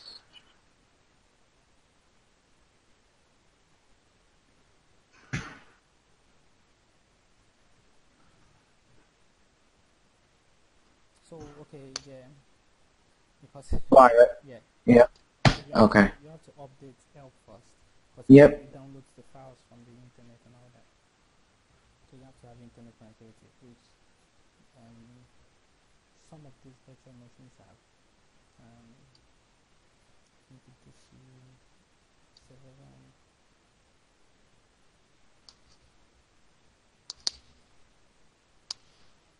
So here we go. So after that, the next person, I mean, don't look this up on Google. The next person. No, I'm not. Yeah, the next person that will be doing this, you'll be creating a network team. That one is much more complex than this, but you see, no matter how complex it is, you can find your way around. Don't look on Google. You know, create a network. You create a network team, brand new. Yeah, it's not that bad. When you give us the 3 basic commands, it basically tells it. You're able to figure your way around. So let's see, name as a record example. And DNS record A. Post. Is this launch server 1? So create it for launch server 5. Okay. Here's the thing. You know, it didn't tell you here how to give it an IP, right? Oh, it doesn't. No, it does. No, it does. No, it does. It does. Yep. Actually, all you can do is you can even copy this one, that the example that they've given you, and just go and modify, modify, the things that you need to modify. Yeah, it won't allow you to do that here. You may have to copy them line by line. Unfortunately. Oh, okay. That's one of the things that is one of the things that we'll probably talk about next week, because there are advantages and disadvantages to using one console over the other console. So that's one advantage of using a console like what Enrique brought up, the ISC console, is that you have advanced text editing features. Space. Okay. Yeah, give it any IP address, it doesn't matter. Yeah. Let's put the You said long server 3? Long server 5. Oh, 5. And you can set your time to leave. You can set anything you want to set. By the way, David. Yeah, carry on. Yeah. Shall we expect? I'm referring to the exam 70-410. Installing server 2012 and so on. Shall we expect to have a simulation question where we need to find our steps in, for instance, creating a URI code for DNS? No, you won't have simulation like that. So the only thing that you have are just basic, normal, standard questions, no simulation. But like we've mentioned in the past, expect to be bombarded with PowerShell. Expect it. Okay. Expect it. So whatever you do on the GUI, do it on PowerShell. Get familiar with the commands that whenever you go back to the video on the GUI, go back to the same thing on PowerShell. You get familiar with the commands. I mean, actually, apart from like the exams, this is like one other good thing of studying for certification, is that the fun side of it is that apart from like that, to me, I'm not sure, to me it's actually fun to be able to go into something without knowing about it before and say, okay, I'll figure my way out how to do this. It's fun. For example, now look at this. Without knowing the command before, here we are. Sorry, I'll just mute again. Here's the thing again. Without knowing this command, Ismail has basically just gone in and you create it. So the domain is adatum.com. The domain that we are on is adatum.com. Yeah, that's not. Hold on. ADATUM. Yeah. Can you put the quotations, because my keyboard is funny. You have to put .com first. Oh. Here we go. Yeah, sure. So let's go. Yeah, there we go. There we go. And let me just make sure. Yeah. Now look at that. Look at how simple that is. From you not knowing how to do this, you have absolutely no idea how to do this. So basically, you figured out how to do it without looking at Google. That's so cool. And you can figure out anything that way. So all you need to do is the building block. Oh, no problem, Caesar. The building blocks are the modules, and just go from there. So who wants to take on the next one? So the next one, let me quickly do so actually we can confirm what Ismail just did. So we go under DNS and go under adatum.com. I will see a record there called. I will see a record under adatum called launch server 5. Here we go. Here's the record I just created. Wow, look at that. Yeah. So the next thing that we'll do is will actually require me. Let's go to launch server 1. So I'll power it off completely. Turn off. Yeah. So, Chris? Yeah, carry on. Just to emphasize what we are saying about the real function of PowerShell, we can do this with a with a loop.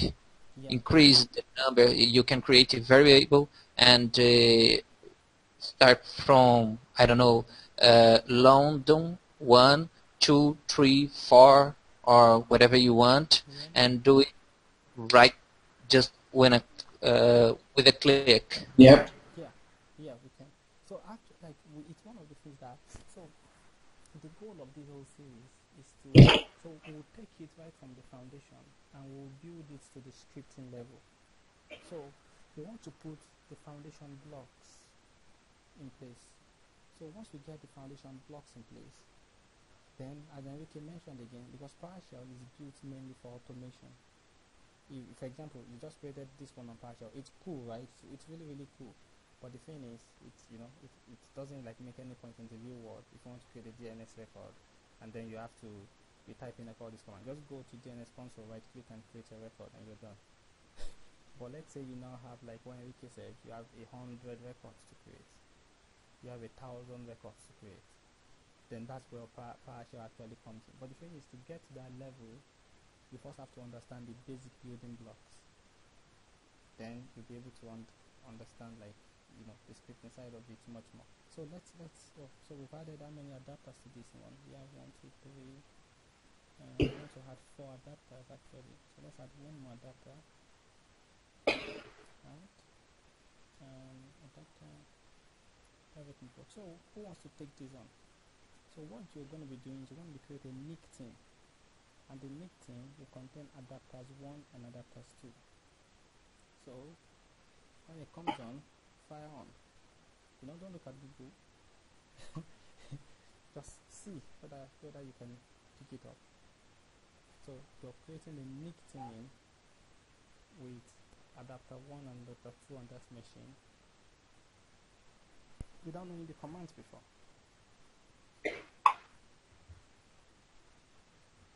So once people know this, you find out that you find PowerShell really, really fun, because you'll be like, I wonder if I can find the command to do this complex task. You're like, I wonder if I can find the command to do. So you go on the GUI and you're like, yeah, click this one, and do this one, and do that one. You'll be like, I wonder if I can figure out the command to do this thing. And just go and just file the machine back on. So who wants to do this? Any volunteers? Anyone? First to raise your hand who gets to do it. First to volunteer. Anyone volunteering for this next one? So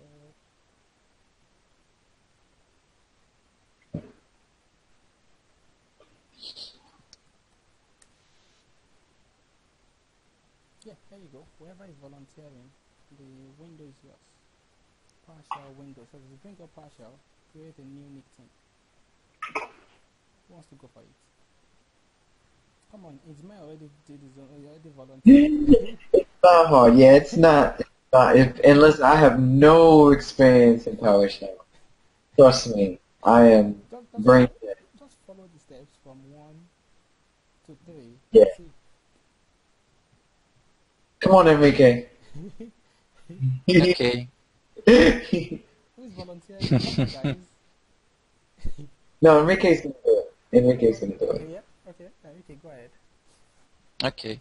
Nick team. You're creating a new nick team. There we go. Let me see. Well,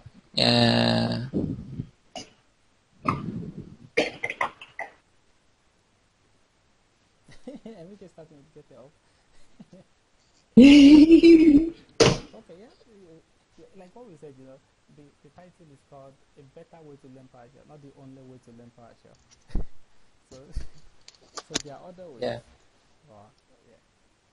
Yeah, I think I can start by get. Yeah, sure. Please go ahead. There you go.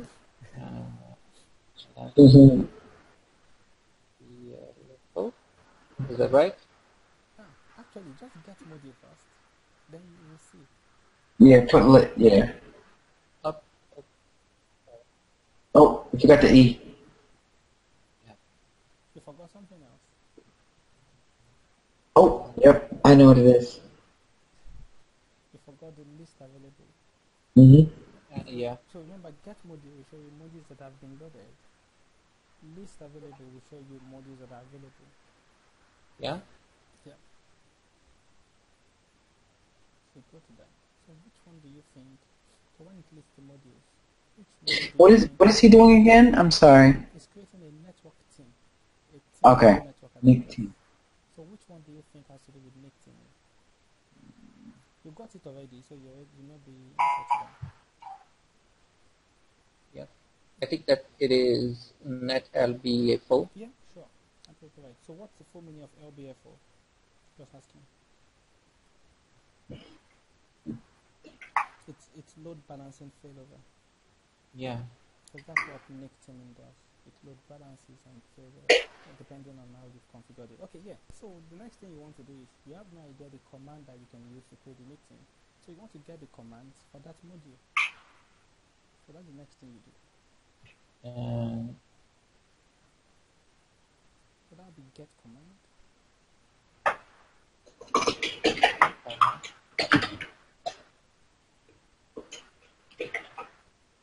Just remember to put the module. Hyphen module, yeah? Hyphen module.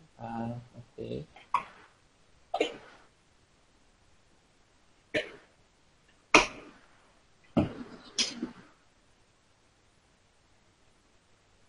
That's right. Oh. Can I put here example? Yeah. Get command. Yeah. No, not yet. Because now you just want to see the commands for that module. So the example doesn't come into place until after you have your commanded. So which one of these do you think you use to create a new Nictemin?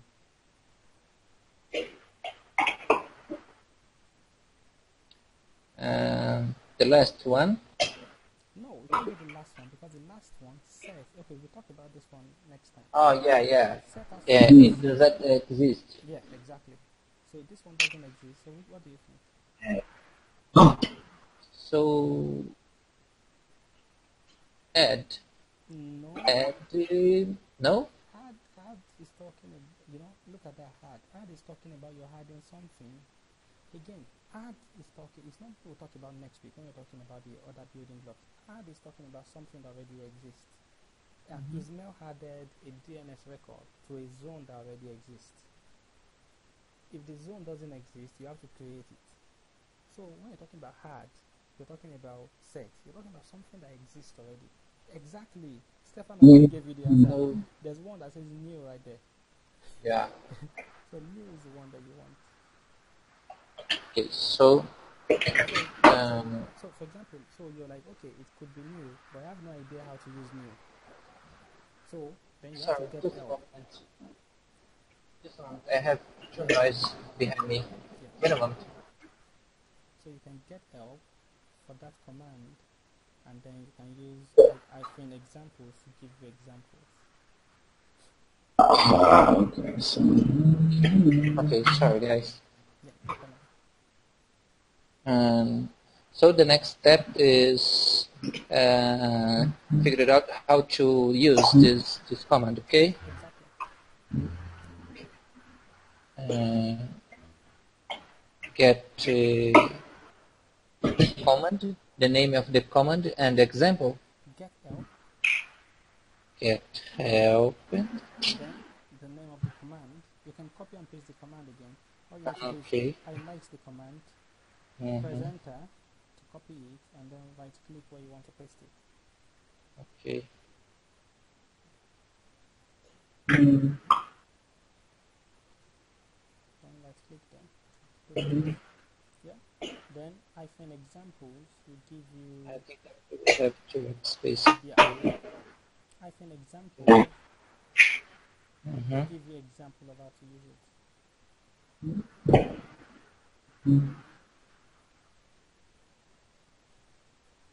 Yeah, there you go.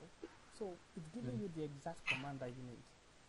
It's giving you the command to say new net LBFO team name team 1, team 2, and you specify your team members, right? Can you see that command? So that's basically the command that you need. But here's the other task. How do you figure out the name of your network adapters?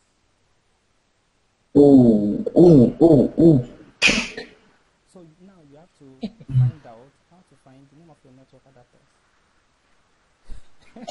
Krishna is laughing.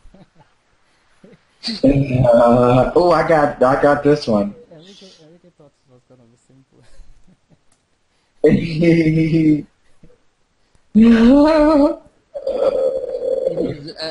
is 2 questions in just one exercise, okay? No, all you have to do is go through that step again. So go through that step. So you like how do you get information about your network adapter? You don't know.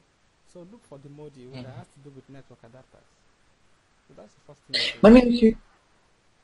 Yeah, there's a simple way that somebody did when we did this during the week.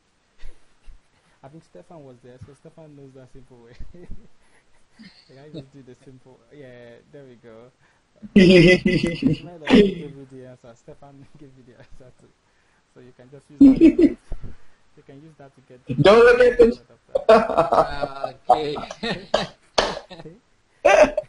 You know what happened during the week? We're gonna practice PowerShell. So we told Zoe, we're like, Zoe, so go ahead and show us how to get this. Zoe was like, no, I'm not gonna go through all this. Just want IP config. I was like, yeah, I'm not going to all this PowerShell stuff.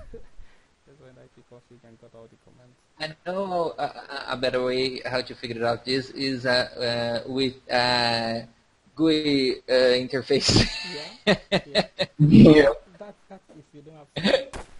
That's if you don't have server core. If you're not using server core. Okay, let's do it. Find the names of your command nets. Sorry, find the names of your adapters.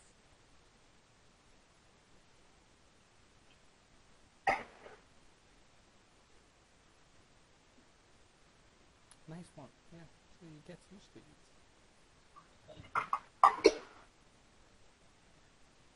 Is type it correctly? Yeah, sure. That's correct. Mm-hmm. Yeah. Okay. So which one do you think has to do with your network adapter? I think that it is a net adapter. Yeah. So what we need to do is list the commands that has to do with net adapter.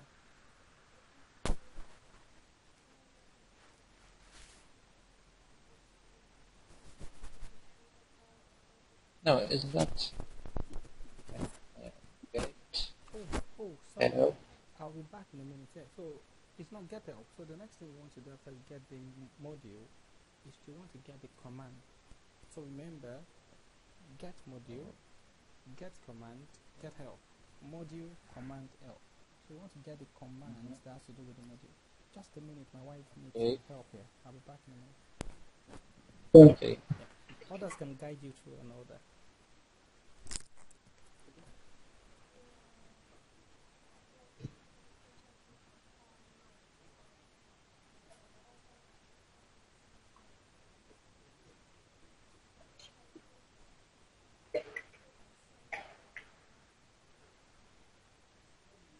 Uh-oh.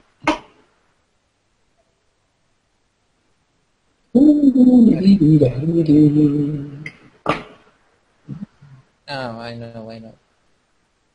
I type it in Portuguese here. Yeah. Get command. Okay. There you go. So get.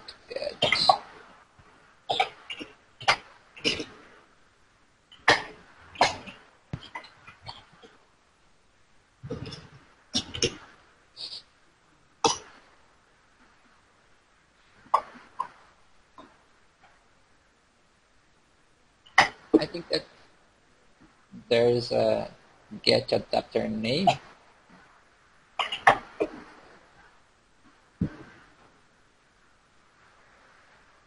I'm right back. Yo. No. Come on, Enrique, you can do this. You got it. Hold on, I'm gonna be right back.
What's the meaning of binding?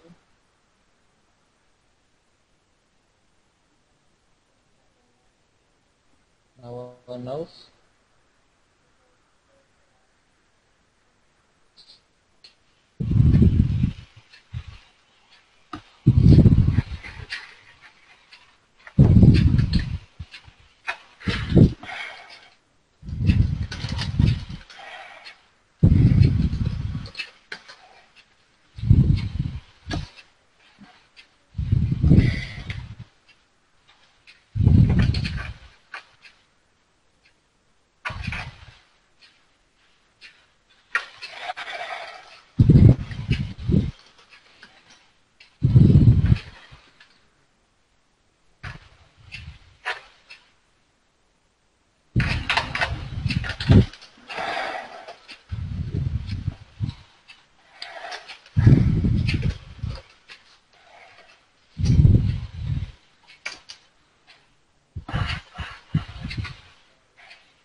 Cannot get the control.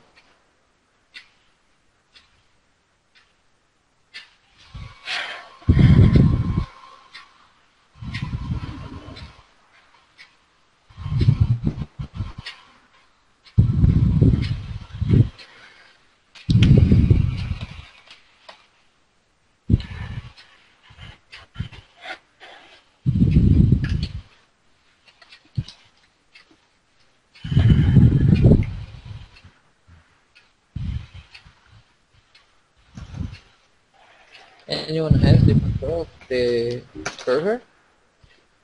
Yeah, I found something. Hold on. Just posting it. So it's getnet adapter dash interface description. Can you do this on the server? I can't connect with Yeah. Wait. Yeah. Okay. Oh, what? Oops.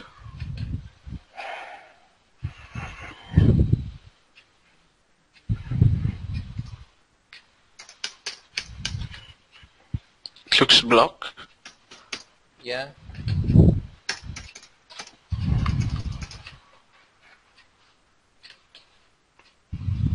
I think the server is down. Yeah.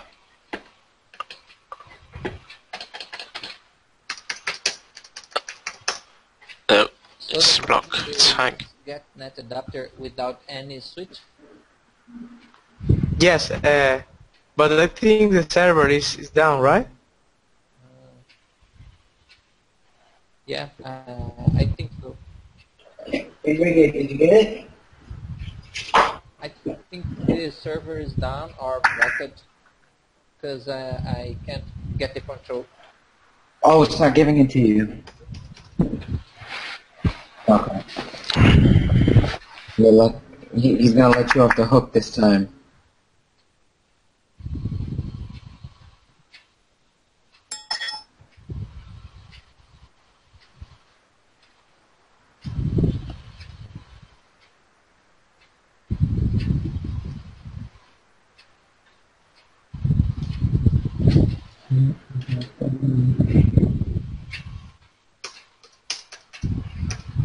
Oops.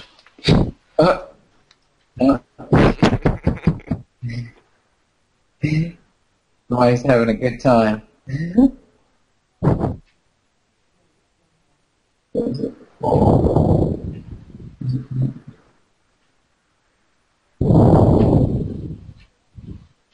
When you did the Get network adapter example, right here, do you mind? Can I just see something right quick, Enrique? Yeah. Okay. When you guys did.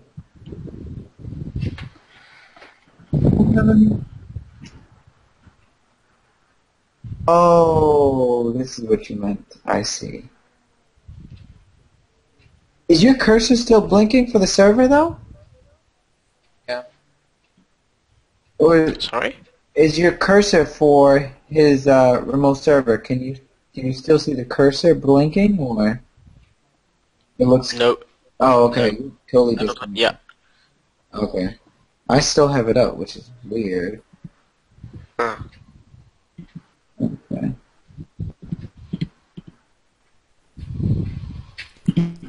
Are you? Oh, okay, David's back. Hello, it David. is. Yeah, have you Hello.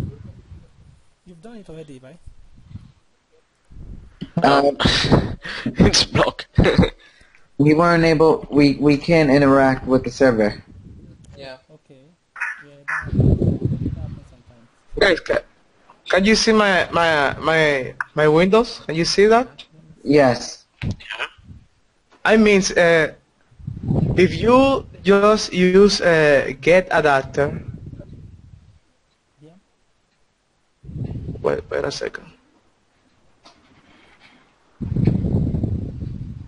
This will show you the list of the adapter. But if you put an option like minus name, you are filtering that query. Yeah. You get it? Wait. What do you mean? Okay, I mean when the command get give you it's a query, it's a quick when you try to get something, you know? Okay. Yeah, just a quick synopsis. Okay.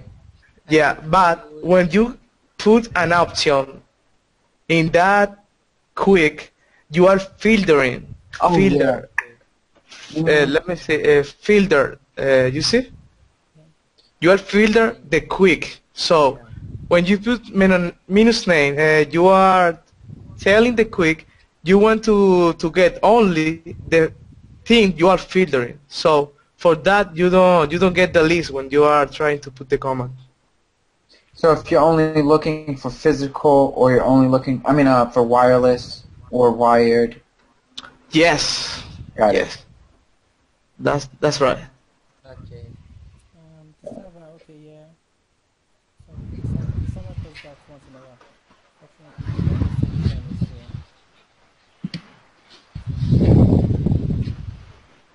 But what happened with the server? yeah, it does that like once. I've seen it do that like a few times. Like just goes off, and then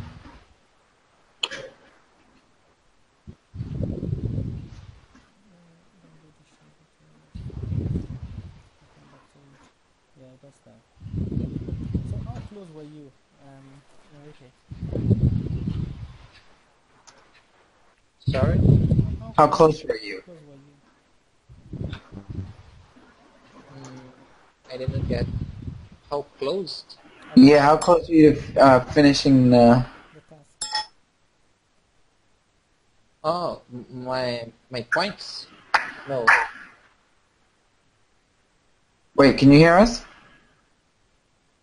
Yeah. Yes, I can. Yeah, when you were trying to figure out how to do the nick teaming, you wanted to know how far you got. Sorry, I can't understand. How, Put it in the chat. Put it in the chat. how close were you to finishing the task?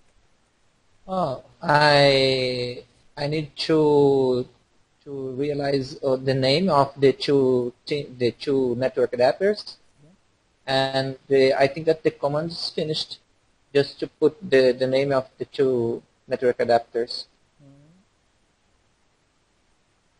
So did you get the names already? No, not yet, Okay. So carry on. Get the names. because the server was blocked. Carry on. Get the names. I Okay. think what we'll do is after this task, we'll probably have to finish for today, and I'll need to go attend to my wife. She's been working hard, and unfortunately, she lost some data. Yep. So I need to go help her.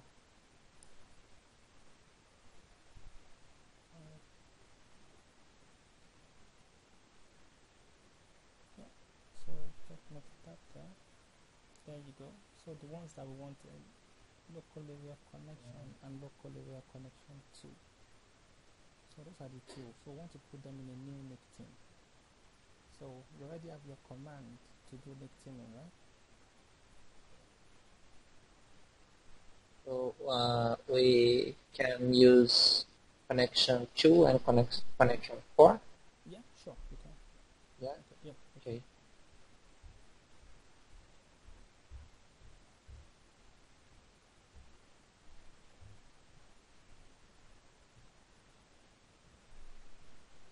I don't remember. The module, remember the module? NetLBFO. Remember? The module? Hyphen module. Oh, okay. I promise Stefan and Krishna, I promise you your own tasks. Next time we'll do partial hangout. I'll try to make it as complex as possible. So yeah, so you need to get L. Or do you know how to use it already?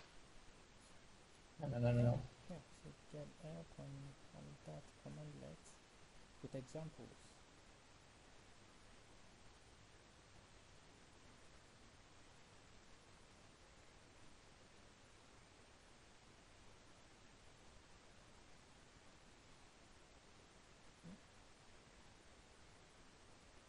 There we go. So it's even giving you the exact command. So all you need to do is copy that command and paste it and just edit nick 1 and nick 2 with the name.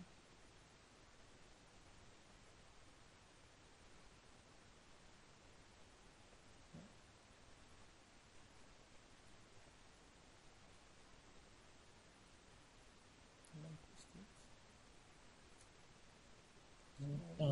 Highlight it and presenter to copy. Okay. And then you right click where you want to paste it to paste it.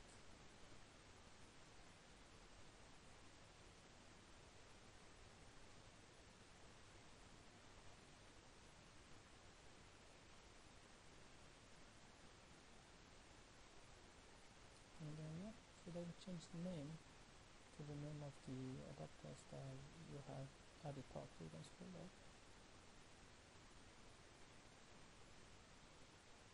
Yeah, actually we are connection 2 and 4.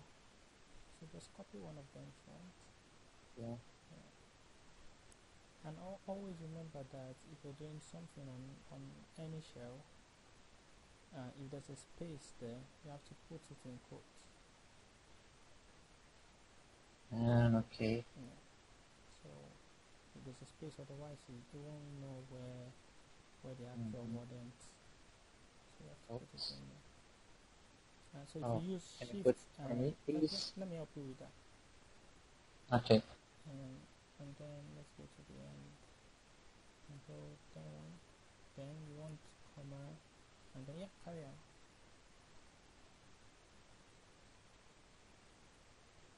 Actually, yeah, go ahead and paste it. No, you can still paste it. If you right click again, it should still be there, you know. Yeah, it should still be there. And remember, you've no, that's what no.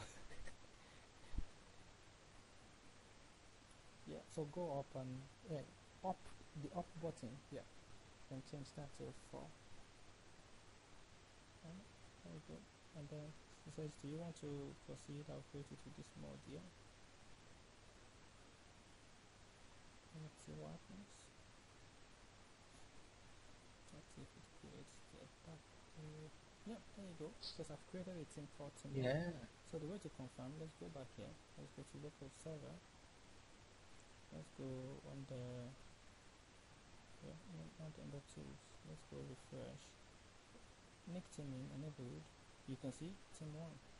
And then if we go on the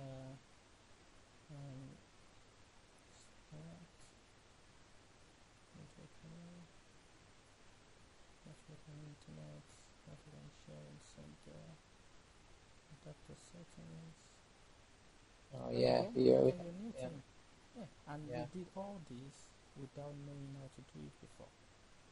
So just always remember those commands. Regarding Exchange 2013, sort of, we use Exchange 2010 in our infrastructure.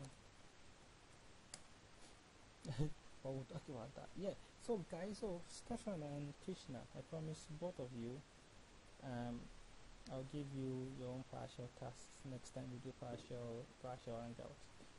Now try to make it as complex as possible. So you have to figure it out without using Google, and we'll know. Yeah. No. Oh, okay. No. 2010, not 2013. We use 2010 in our infrastructure, not 2013.